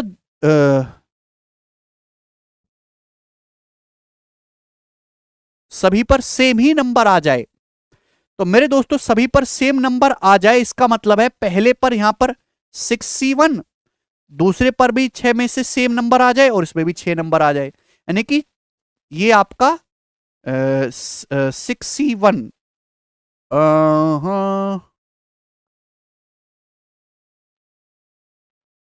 111, तीनों पर सेम आने की प्रोबेबिलिटी। अच्छा ये तो आसान है, तीनों पर सेम नंबर आना है, 1/216। तीनों पर सेम नंबर तो या तो हेड हेड हेड 111 होगा, 222 होगा, 333 होगा, 444 होगा, 555 होगा, 666 होगा। तो यानी कि यहां पे ऐसे 6 केस बनेंगे। तो 6/216 1/36 आएगा मेरे दोस्तों इसका। सॉरी, सी ऑप्शन है।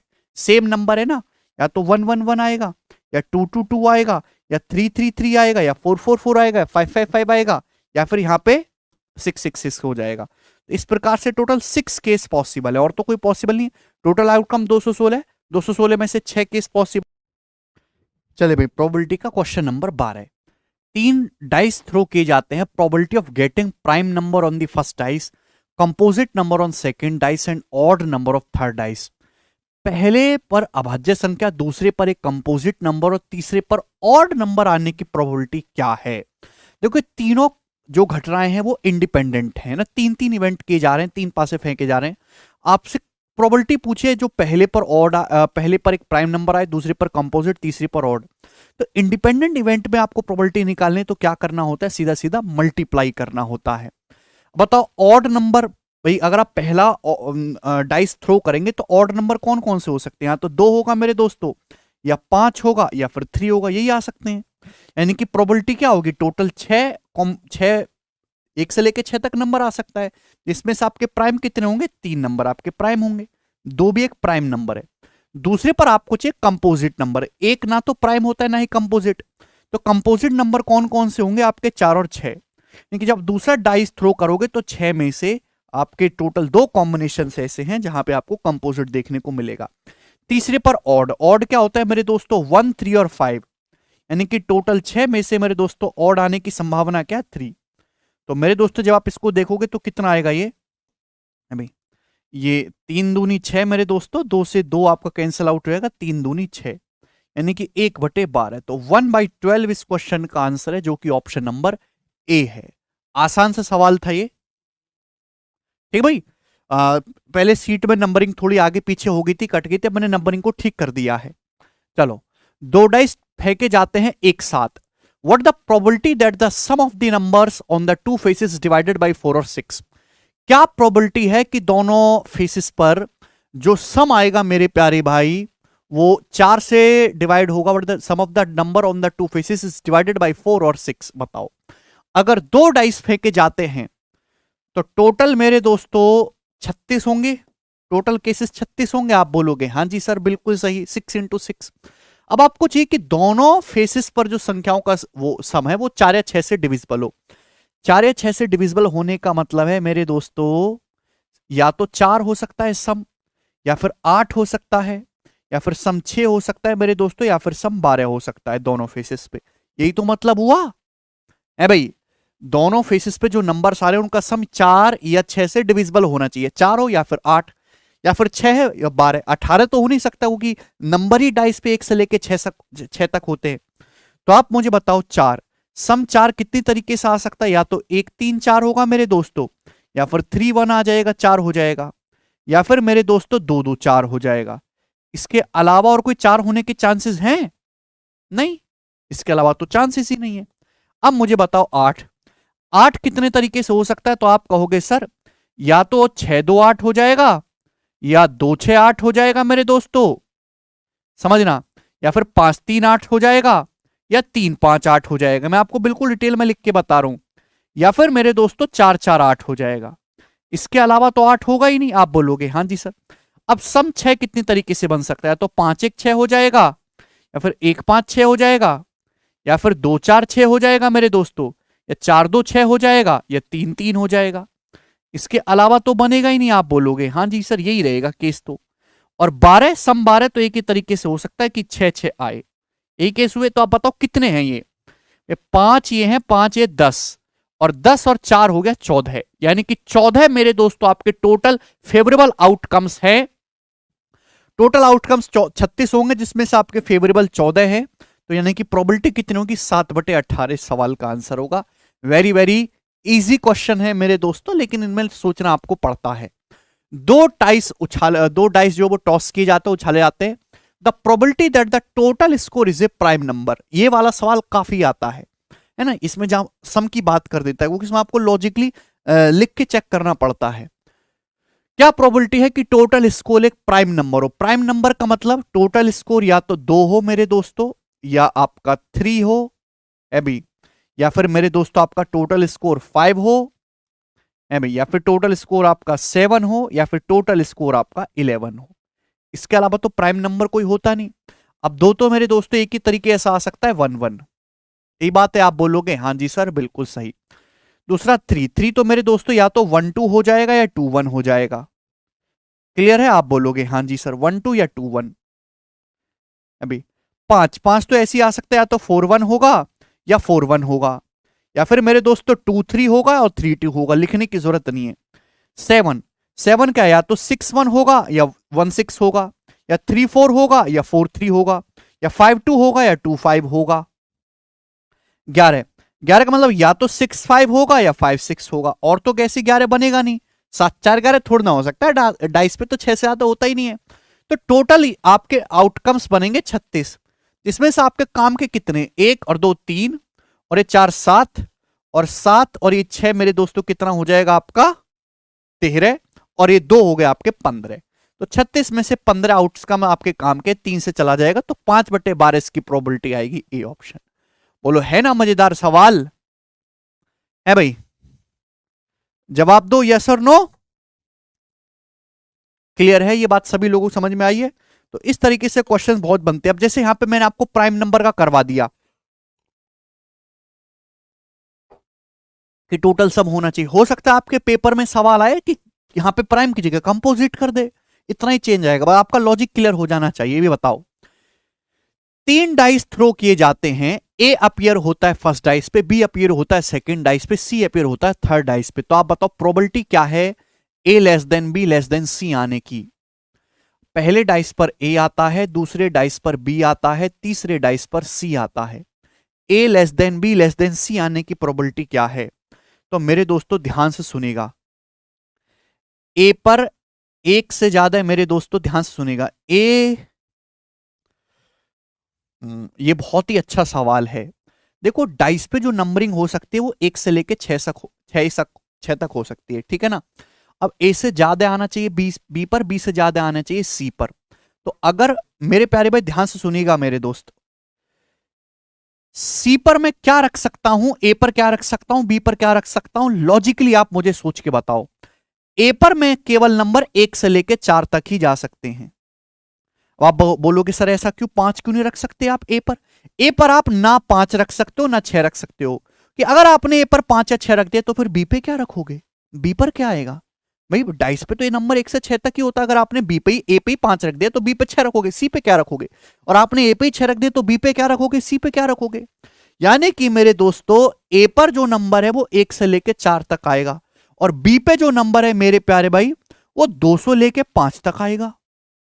आप कहोगे सर बी पे 6 क्यों नहीं आ सकता? अगर बी पे ही 6 आ गया तो फिर सी पे क्या आएगा? ए से बड़ा आना चाहिए बी पर और बी से बड़ा आना चाहिए सी पर, और सी पे जो मेरे दोस्तों नंबर है वो 3 से लेके 6 तक आएगा। बहुत लॉजिकली सोचने वाली बात थी ये। अगर मेरे दोस्तों ए पर 1 आ रहा है 1, तो बी पर क्या आ सकता है? बी पर आपका 2, 3, 4, 5 कुछ भी आ सकता है, और सी पर कितना आ सकता है मेरे प्यारे भाई? 6। ये बात समझ में आ रही है?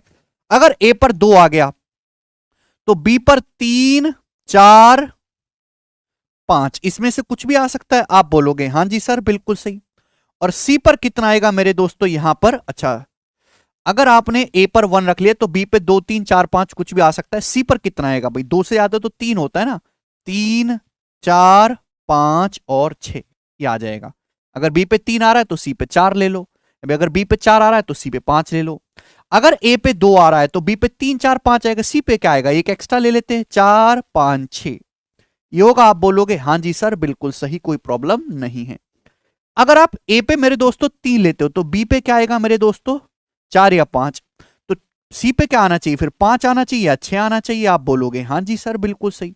और आप ए पे अगर 4 लेते हो तो बी पे मेरे दोस्तों 5 आएगा और सी पे मेरे दोस्तों 6 आएगा। यही केस बनेंगे। तो आप मुझे एक बात का जवाब दो कि यहां कितने कॉम्बिनेशन बने यहां पर? अगर मैं ए को लेता अगर मैं ए को 1 लेता हूं तो बी का मान 2, 3, 4, 5 ले सकता हूं, जबकि सी का मान 3, 4, 5, 6 ले सकता हूं। तो यहां से मेरे प्यारे भाई आपके बनेंगे, आपने 3 डाइस फेंके हैं तो 3 डाइस का मतलब मेरे दोस्तों 216 आपके टोटल आउटकम है, 216। ठीक है भैया। और यहां पे मेरे दोस्तों आपके कितने होंगे? 216 आपके टोटल आउटकम है। अगर ए पे 1 आ रहा है तो बी पे 2 आ जाएगा, और सी पे मेरे दोस्तों 3, 4, 5, 6 कुछ भी आ सकता है।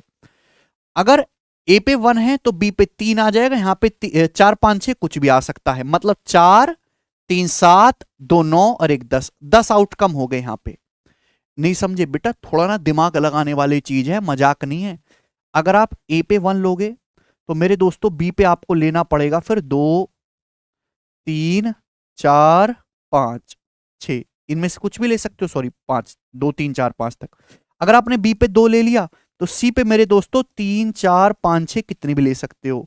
अगर आपने मेरे दोस्तों ये 3 ले लिया तो यहाँ पे 4, 5, 6 कितनी भी ले सकते हो। यहाँ पे 4 ले लिया तो 5, 6 कितनी भी ले सकते हो, यहाँ पे 6 ले सकते हो। तो 4, 3, 7, 2, 9 और 1, 10, ये टोटल 10 केस बनेंगे कि नहीं बनेंगे? बात समझ में आई? ये टोटल कितने केस बनेंगे? 10 केस बनेंगे। ऐसे ही अगर आप यहां पे देखोगे तो आपने अगर ए पे 2 ले लिया तो बी पे कितना ले सकते हैं आप? या तो 3 लेंगे या 4 लेंगे या 5 लेंगे। और अगर आपने 3, 4, 5 ले लिया, बी पे अगर आपने 3 ले लिया तो सी पे मेरे दोस्तों या तो आप फिर 4 लेंगे या 5 लेंगे या 6 लेंगे। समझ पा रहे हैं? अगर आप यहाँ पे 4 ले रहे हैं तो यहाँ पे या 5 लेंगे या 6 लेंगे या फिर यहाँ पे 6 लेंगे। तो कितने केस बनेंगे? 3 और 2 5 और 1 6। तो आप कॉम्बिनेशन समझ पा रहे हैं? 6 केस। यहां पे कितना आएगा मेरे दोस्तों? यहां पे आएंगे इस प्रकार से 3 केस, और यहां पे टोटल कितना है? ये 1 केस आएगा मेरे दोस्तों। तो आपको यहां पे एक ट्री टाइप का बनता है, 4, 3, 2, 1 10 केस, 3, 2, 1 6 केस, 2, 1 3 केस, यहां पे 1 केस। तो टोटल आपके फेवरेबल आउटकम्स जो बनेंगे 10 और ये 10 20 बनेंगे। तो 216 में से 20 आपके फेवरेबल आउटकम्स होंगे, जो कि कितना? 4 से जाएगा 5/54। ये है 16 नंबर। एक पासे को 2 बार फेंका जाता है एक डाइस को, और आने वाली संख्या का योग 6 है। तो संख्या 4 के कम से कम एक बार आने की प्रोबेबिलिटी क्या है। आपने 2 डाइस को फेंका और फेंकने पर ऐसा आया है कि आने वाली जो संख्या उनका सम 6 है, तो संख्या 4 के कम से कम एक बार आने की प्रोबेबिलिटी, अब यहां पे साफ साफ मेंशन कर दिया, एक डाइस को फेंका गया 2 बार और जो संख्याएं आई हैं उनका सम 6 है। तो 6 कितनी तरीके से आ सकता है, या तो 5 1 6 आएगा मेरे दोस्तों, टोटल आउटकम क्या होंगे, या तो 1 5 6 आएगा, या फिर 2 4 6 आएगा, या फिर 4 2 6 आएगा, या फिर 3 3 6 आएगा। इसके अलावा तो और कोई केस ऐसा नहीं है ना जहां पे सम 6 आ सकता हो। आप बोलोगे जी सर कोई मतलब ही नहीं, तो टोटल आउटकम है 5। बोला कम से कम 4 एक बार आने की प्रोबेबिलिटी, तो 4 कम से कम मेरे दोस्तों यहां पे आपको 2 बार दिखाई दे जाएगा, तो 2/5 प्रोबेबिलिटी आ जाएगी। टोटल आउटकम्स 5 होंगे और 4 मुझे दोस्तों कहां कितने केसेस में दिखाई दे रहा, केवल 2 ही केसेस में दिखाई दे रहा, 2/5। अब यहां पे डाटा चेंज करके कुछ भी कर सकता है। ओके, ये सब सवाल थे मेरे दोस्तों, मैंने आपको करवा दिए कॉइन के और डाइस के। 2 इंपॉर्टेंट टाइप हमारे समाप्त हो गए। अब तीसरा जो इंपॉर्टेंट टाइप है ये है बॉल वाला सवाल, ठीक है ना। प्रोबेबिलिटी की सवालों का कोई अंत नहीं है, बतेरे क्वेश्चन बन जाते हैं एक उस पे। आप गूगल पे भी सर्च कर दोगे ना डाइस वाले सवाल प्रोबेबिलिटी के, तो हजारों पीडीएफ खुल जाएंगी। तो उसमें से मेरे हिसाब से आपको ये प्रोबेबिलिटी एनटीपीसी में भी आती है, बैंकिंग में भी आता है। अगर आपको बैंकिंग के क्वेश्चन दिखाई देते हैं तो आप उनको सेल्फ प्रैक्टिस कर सकते हैं, बाकी अपनी तरफ से आपको रिसर्च करने की कोई जरूरत नहीं। बाकी एसएससी के अलावा अदर एग्जाम में प्रोबेबिलिटी के बहुत सारे क्वेश्चंस आए हुए हैं जो रेलेवेंट है, जो आपके एग्जाम में भी आ सकते हैं। आप केवल उनको ही सेल्फ प्रैक्टिस करें, बहुत ज्यादा मेहनत करने की जरूरत नहीं है। बॉल वाले सवाल भी मेरे दोस्तों यही है, बस आपको यहां पे ध्यान रखना है कि अगर 2 इंडिपेंडेंट इवेंट है, इंडिपेंडेंट है भी मेरे दोस्तों, तो उसमें मेरे प्यारे भाई मल्टीप्लाई होगा। और 2 कंपलसरी इवेंट है, मतलब दोनों आपको एक साथ करानी है, तो आपको प्लस बीच में मेरे प्यारे भाई प्लस का साइन आएगा। अब ध्यान से सुनिएगा, एक बॉक्स है जिसमें 10 ब्लैक हैं और 4 व्हाइट बॉल हैं। इसमें से 2 बॉल जो हैं वो निकाली जाती हैं विदाउट रिप्लेसमेंट, बिना रिप्लेसमेंट के। तो प्रोबेबिलिटी क्या है कि दोनों ही बॉल ब्लैक होंगी, और the probability that both balls are black. देखो बॉक्स में कितनी ब्लैक है, टोटल 10 4 14, टोटल 14 बॉल्स है, 10 ब्लैक है 4 व्हाइट है, 14 बॉल्स है। 14 में से अगर आप 2 बॉल निकालोगे तो 2 बॉल निकालने की जो टोटल आउटकम्स हैं वो ये होंगे सी। 14 आपके पास बॉल्स हैं, 2 बॉल्स निकाली जा रही हैं, तो कितनी तरीके से निकाली जा सकती है, टोटल आउटकम होंगे 14 सी 2। और आप जानते हैं मेरे दोस्तों कि एनसीआर को लिखा जा सकता है NC N minus are.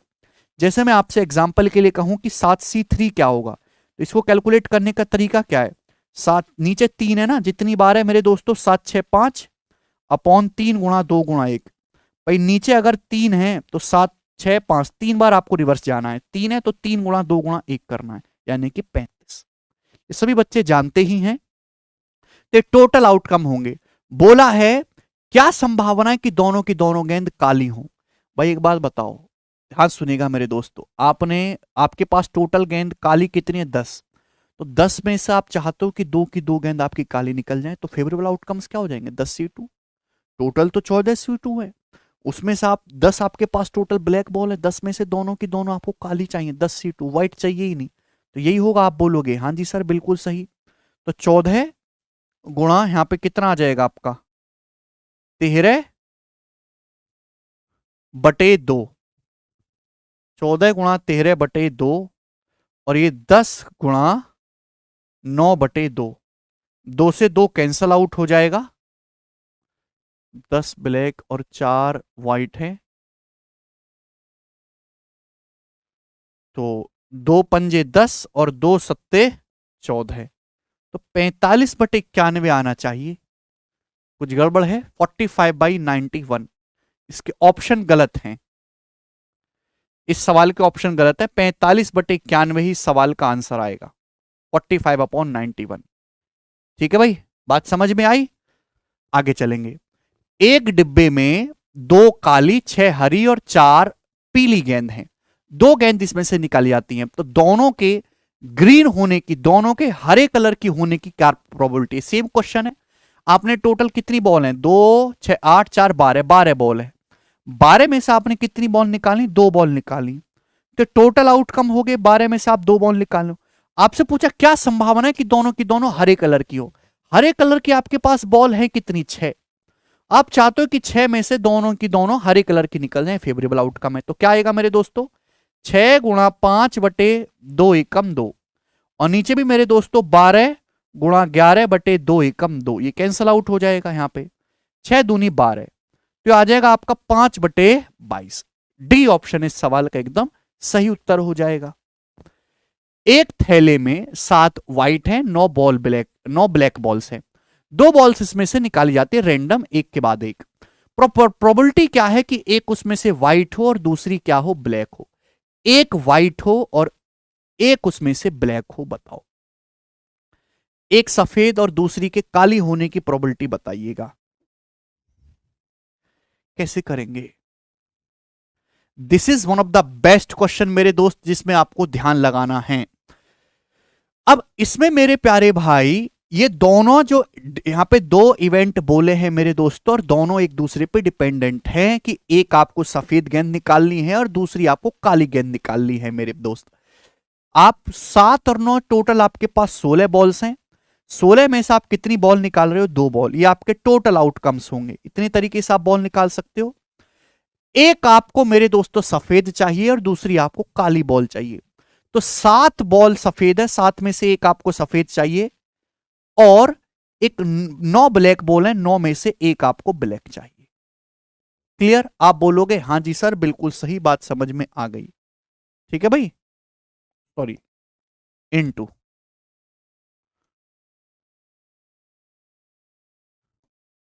Into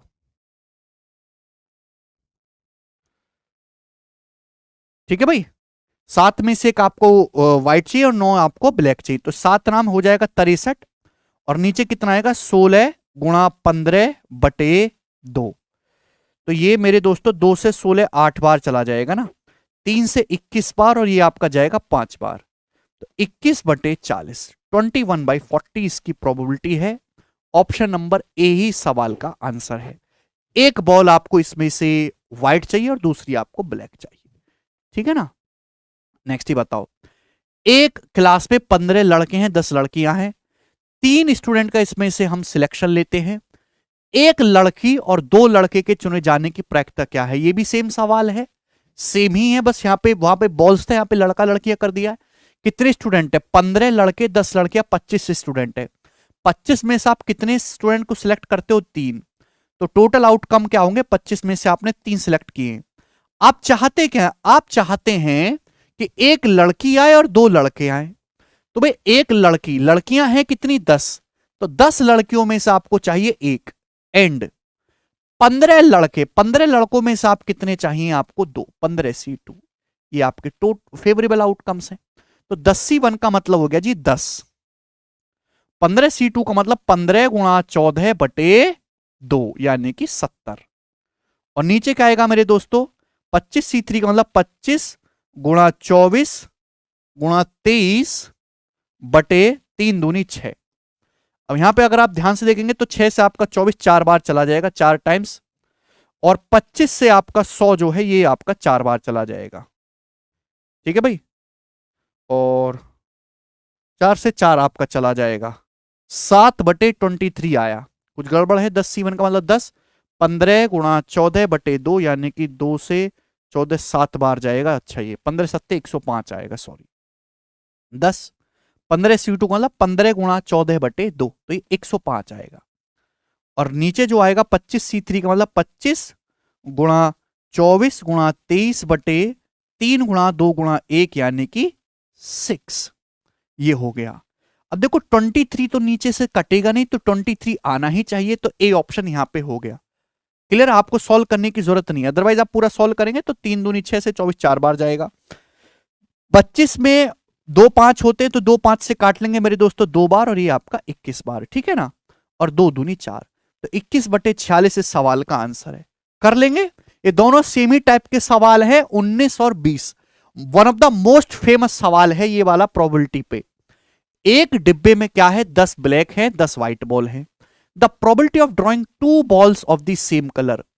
क्या संभावना है कि आप बॉल निकालो इसमें से दोनों की दोनों सेम कलर की हों, बताओ मेरे दोस्त। तो 10 आपके पास ब्लैक बॉल है, 10 आपके पास व्हाइट बॉल है। क्या संभावना है, प्रोबेबिलिटी क्या है कि दोनों की दोनों बॉल सेम कलर के हो। सेम कलर का मतलब या तो दोनों दोनों ब्लैक हो या दोनों दोनों व्हाइट हो, या तो दोनों की दोनों ब्लैक निकल जाए या दोनों की दोनों व्हाइट निकल जाए। सुनिएगा मेरे प्यारे भाई, तो 10 और 10 आपके पास टोटल 20 बॉल है, 20 में से आप 2 गोल निकाल रहे हो, तो ये टोटल आउटकम्स हैं।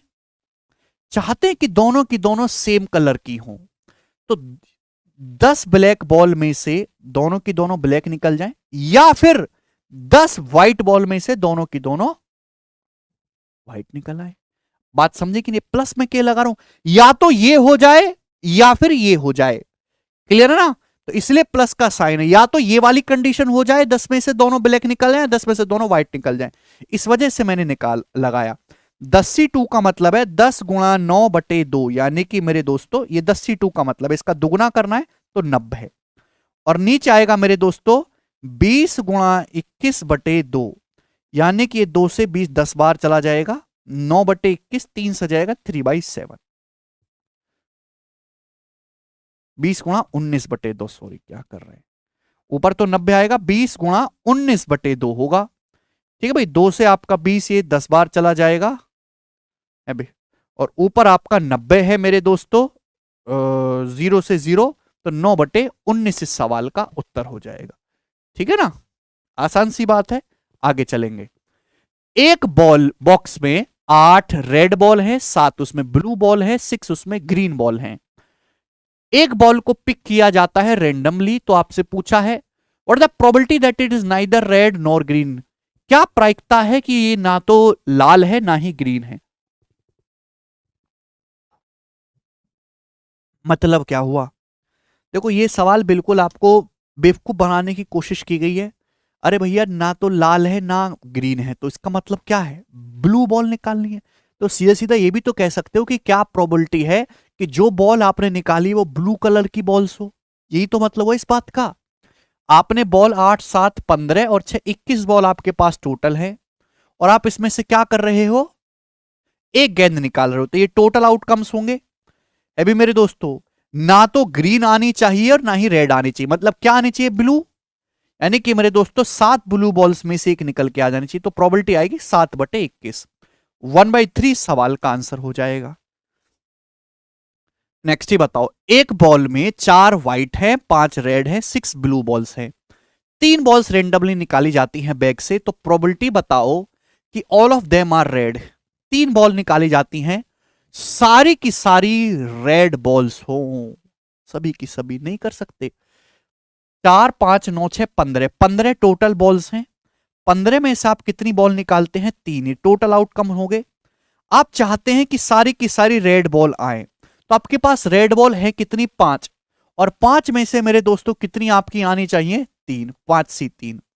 तो 5C3 को आप लिख सकते हो मेरे दोस्तों, 5C3 का मतलब है 5C2, और 5C2 का मतलब 5 गुणा 4/2, यानी कि 10, और 15C3 का मतलब 15 गुणा 14 है भाई, और गुणा 12। ठीक है भाई, बटे 3 दूनी 6, यही आएगा, 6 दूनी 12 मेरे दोस्तों। 2 से 10 5 बार जाएगा, 5 से 15 3 बार जाएगा, तो 1/42। 15 गुणा 14 गुणा 13 होना था, गड़बड़ हो गई फिर से। देखो 5C3 का मतलब 5 और 20/2 10, 15C3 का मतलब 15 गुणा 14 गुणा 13/3 दूनी 6। ठीक है भाई, आप बोलोगे हाँ जी सर। 3 पंजे 15, 3 दूनी 6, 2 से 14 7 बार जाएगा, और 5 से 10 2 बार, 2/91 इसका आंसर है सी ऑप्शन। समझ में आया ना? कुछ भी नहीं है, केवल लैंग्वेज का खेल है। सबसे आसान सवाल ये होते हैं, भर भर के पेपर में आते हैं। एक बॉल में डब्बे में 6 व्हाइट बॉल है, 7 ब्लैक बॉल है। दोनों गेंदों को निकाला जाता है रैंडम। प्रोबेबिलिटी क्या है, both of them are different colour. क्या संभावना है कि दोनों अलग अलग कलर की हों। Now this is one of the fantastic question. बताओ क्या संभावना है कि दोनों जो हैं अलग अलग कलर की हों। देखो वेरी वेरी इंपॉर्टेंट सवाल, और इसको आप ध्यान से सुनिएगा। टोटल आपके पास कितनी बॉल है, 6 7 13, 13 में से आप कितनी बॉल निकाल लो, 2, बोला है कि क्या संभावना है दोनों बॉल अलग अलग कलर की हो। अगर आप ये निकाल लो कि क्या प्रोबेबिलिटी है कि दोनों बॉल सेम कलर की हो, दोनों बॉल सेम कलर की हो, क्या प्रोबेबिलिटी है, ये तो निकाल सकते हैं। आप बोलोगे हाँ जी सर ये में निकाल सकते हैं। अभी यही क्वेश्चन कराया हमने पहले। भाई टोटल मेरे दोस्तों 13 गेंद है, 6 7 13, जिसमें से आप 2 बॉल निकाल रहे हो। क्या संभावना है दोनों बॉल सेम कलर की हो, या तो दोनों सफेद हो या फिर दोनों ब्लैक हो। यानी कि या तो 6 में से दोनों सफेद हो है भाई, या फिर 7 ब्लैक में से दोनों की दोनों ब्लैक हो। ये है सेम बॉल आने की प्रोबेबिलिटी। आप बोलोगे जी सर 6C2 का मतलब 6 पंजे 30/2 15, 7C2 का मतलब 7 छिंग 42/2 21, और 13C2 का मतलब 13 गुणा 12/2। तो 21 + 15 36, और 12 से 36 चला जाएगा 3 बार, तो 2 तिया 6/13 आ गया। ये सेम कलर की बॉल आने की प्रोबेबिलिटी है। तो दोनों के अलग अलग कलर आने की प्रोबेबिलिटी क्या है। अगर सेम दोनों बॉल की सेम कलर आने की प्रोबेबिलिटी 6/13 है, तो डिफरेंट डिफरेंट कलर आने की प्रोबेबिलिटी क्या है, 1 में से घटा दो, 1 - 6/13 7/13 सवाल का आंसर आएगा। बहुत ही मस्त सवाल है। आगे चलेंगे दोस्तों। सवाल होगा आपके सामने यहां पर 25। ये बताइएगा जल्दी से इस क्वेश्चन का क्या आंसर है। बनाओ। एक बैग में 3 रेड 5 येलो और 4 ग्रीन बॉल्स हैं। 3 बॉल्स निकाली जाती हैं उसमें रेंडम, तो प्रोबेबिलिटी बताइए फॉलोइंग इवेंट की। The ball should be of different colour, ball different colour की होनी चाहिए। ये तो बड़ा आसान सवाल है, बॉल डिफरेंट कलर की हो, इसका मतलब क्या है। इसका मतलब ये है आपके पास बॉल है कितनी, 3 5 8 4 12, 12 में से आप कितनी बॉल निकाल रहे हो, 3। ये टोटल हो गया। ये बात समझ में आ गई। आप बोलोगे हाँ जी सर बिल्कुल सही। अलग अलग find the probability of following event, the ball should be different colour. तो डिफरेंट कलर को छोड़ो, पहला आप ये बताओ क्या प्रोबेबिलिटी है कि तीनों की तीनों बॉल सेम कलर की हो। क्या संभावना है कि तीनों बॉल सेम कलर की हो। सेम कलर की मतलब या तो तीनों रेड आ जाए, या तीनों येलो आ जाए, या तीनों ग्रीन कलर की आ जाए। तो 3 रेड में से तीनों आपकी निकल आए, या 5 येलो में से 3 येलो निकल आए, या फिर 4 ग्रीन कलर में से 3 ग्रीन कलर की निकल आए। तो क्या आ जाएगा भाई, 3C3 का मतलब कितना हो गया मेरे दोस्तों, यहां से 1। 5C3 का मतलब कितना हो गया मेरे दोस्तों, देखो NCN या फिर NC0, दैट मीन्स 1। क्लियर है। आप बोलोगे हाँ जी सर बिल्कुल सही। 5C3 का मतलब 5C2 यानी कि 10, 4C3 का मतलब 4, और 12C3 का मतलब मेरे दोस्तों 12 गुणा 11 गुणा 10/6। तो ये 6 दूनी 12 चला जाएगा, 10 4 14 और 1 15। तो 15 बटे मेरे दोस्तों 22 गुणा 10। तो 3 पंजे 5 से जाएगा भी, 5 तिया 15, 5 दूनी 10, 3/44। तो 3/44 प्रोबेबिलिटी है सारी बॉल्स के सेम कलर होने की। 3/44। अभी अगर आप इसमें से बॉल निकालोगे 3 बॉल, तो 3/44 ही चांस है कि सारी बॉल सेम कलर की निकल आए। तो डिफरेंट कलर की निकलने के कितने चांस हैं, 1 में से 3/44 को घटा दो, 41/44, 41/44। क्लियर। नेक्स्ट सेकंड क्वेश्चन भी है इसमें। Exactly 2 balls are green colour. ये बॉल आप निकालते हो तो क्या चांस है कि एग्जैक्टली 2 बॉल्स ग्रीन कलर की हो। तो आप बॉल निकालते हैं 12 भी, 12 में से 3 बॉल आप निकालते, तो इसमें से ठीक 2 गेंद हरे कलर की, एग्जैक्ट 2 बॉल्स। तो भैया 4 हरे कलर की, 4 हरे कलर में से एग्जैक्ट मेरे दोस्तों आपकी, सॉरी सॉरी सॉरी, 3 गेंद आपने निकाली है ना, एग्जैक्ट 2 गेंद आपकी जो है हरे कलर की है। यानी कि आप 3 गेंद निकाले, 2 गेंद तो हरे कलर की निकल आए, बाकी 1 गेंद किसी और कलर की हो, बाकी 1 गेंद। बात समझे कि नहीं समझे। आप बोलोगे जी सर, यानी कि 4 ग्रीन कलर की बॉल हैं, 4 में से 2 बॉल ग्रीन कलर की निकल आए, एंड बाकी कितनी बॉल हैं, 3 तो रेड है और 5 येलो है, बाकी हैं 8, और बाकी 8 बॉलों में से 1 बॉल आपकी निकली, तभी तो टोटल 3 होगा। 3 बॉल्स आपकी निकालने, जिसमें से 2 आपको ग्रीन चाहिए और बाकी एक अदर किसी कलर की हो। तो 4 में से 2 ग्रीन ले लो, बाकी 8 बॉलों में से कोई एक उठा लो। तो 4C2 का मतलब हो गया भैया 4 तिया 12/2 6, और 8C1 का मतलब 8। 12C3 का मतलब 12 गुणा 11 गुणा 10/6। आप बोलोगे जी सर, तो 12 से मेरे दोस्तों 4 बार कट जाएगा, और 2 दूनी 4, 2 पंजे 10, तो 12/55। तो इस सवाल का जो आंसर है 12/55 है, बी ऑप्शन। बहुत ही बेहतरीन दोस्तों सवाल था ये। आगे चलेंगे, सवाल नंबर है आपके सामने यहां पर 26। ये बताइएगा मेरे दोस्त, यस, अब यहां से ये बॉल वाला हो गया। 3 क्वेश्चन मैं आपको कराऊंगा, बहुत ही जबरदस्त सवाल है अगली वैरायटी के। एक आदमी और एक वाइफ जो है, उसकी वाइफ इंटरव्यू देने गए for 2 vacancies in the same post. Same post के लिए उस पर 2 वैकेंसी है। हस्बैंड के सिलेक्ट होने की प्रोबेबिलिटी 1/7 है, वाइफ के सिलेक्ट होने की प्रोबेबिलिटी 1/5 है। What is the probability that only one of them is selected? क्या प्रोबेबिलिटी है मेरे दोस्तों कि उनमें से कोई एक सिलेक्ट होता है? देखो, 2 पोस्ट है, हस्बैंड के सिलेक्ट होने की प्रोबेबिलिटी 1/7 है, यानी कि हस्बैंड के सिलेक्ट ना होने की प्रोबेबिलिटी 6/7 है, वाइफ के सिलेक्ट हो जाने की प्रोबेबिलिटी 1/5 है। तो वाइफ के सिलेक्ट ना होने की प्रोबेबिलिटी कितनी है? 4/5। आपसे पूछा है मेरे दोस्तों, क्या संभावना है कि केवल एक ही सिलेक्ट होगा? मतलब हस्बैंड सिलेक्ट हो जाए तो वाइफ रह जाए, वाइफ सिलेक्ट हो जाए तो हस्बैंड रह जाए। तो यहां पे 2 केस हैं, 2 केस। हस्बैंड सिलेक्ट हो जाता है 1/7, तो वाइफ सिलेक्ट नहीं होनी चाहिए, यानी कि 4/, हस्बैंड सिलेक्ट हो जाता है 1/7 एंड वाइफ सिलेक्ट नहीं होनी चाहिए 4/5। एक केस तो ये बन गया। प्लस, या फिर हस्बैंड ना सिलेक्ट हो 6/7 और आपकी जो है वाइफ सिलेक्ट हो जाए 1/5। ये होगा कि नहीं होगा? आप बोलोगे हाँ जी सर, बिल्कुल समझ में तो आया, ये मजेदार केस था। तो कितना है मेरे दोस्तों? 35, 6 4 10। ये 5 से जाएगा, 5 दूनी 10, 5 सत्ते 35, 2/7 इसका आंसर होगा, बी ऑप्शन। मजेदार सवाल है ये। ठीक है जी, नेक्स्ट क्वेश्चन की तरफ हम चलेंगे। सवाल है आपके सामने यहां पर 27। ये बताओ जल्दी से, ए 75% केसेस में सच बोलता है, बी 80% केसेस में सच बोलता है। In what percent of cases, कितने परसेंट केसेस में they are likely to contradict each other, वो एक दूसरे के साथ कॉन्ट्राडिक्ट करेंगे narrating the same incident, same incident को नरेट करने में। भाई कॉन्ट्राडिक्ट कब होगा? जब एक सच बोल रहा हो, दूसरा झूठ बोल रहा हो, या ये सच बोल रहा हो, ये झूठ बोल रहा हो। तो यहां भी आपके सामने 2 केस बन सकते हैं। बात समझ में? आप बोलोगे जी सर बिल्कुल सही। ए 75% मामलों में सच बोलता है, तो ए के सच बोलने की प्रोबेबिलिटी 3/4 है, तो ए के झूठ बोलने की प्रोबेबिलिटी है 1/4।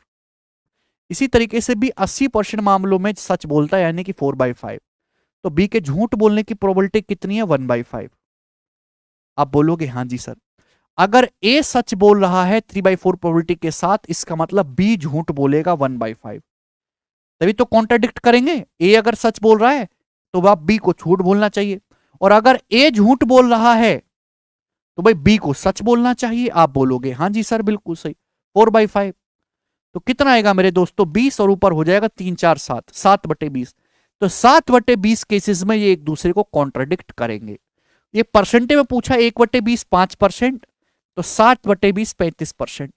35% केसेस में ये एक दूसरे की बातों का खंडन करेंगे।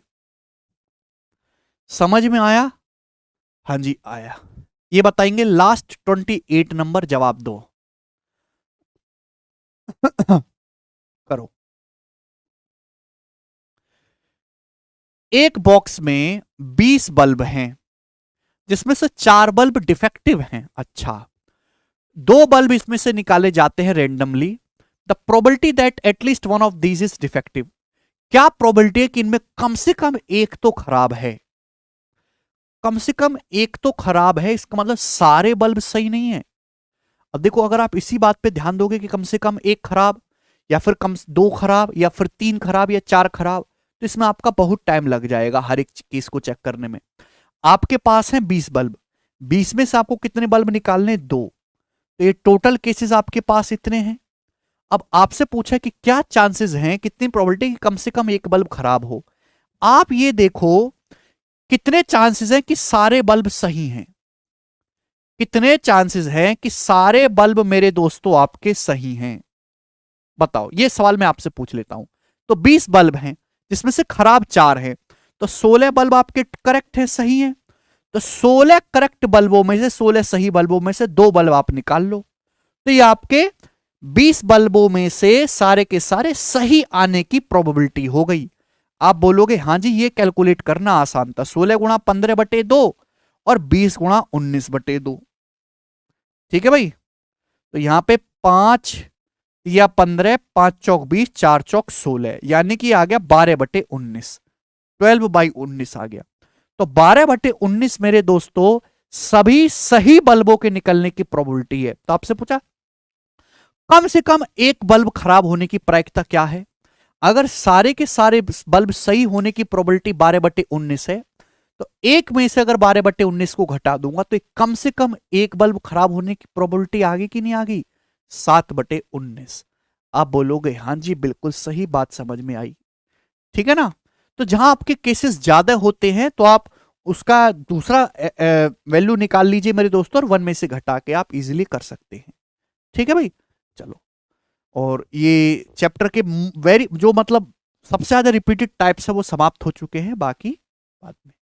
पहले 1/36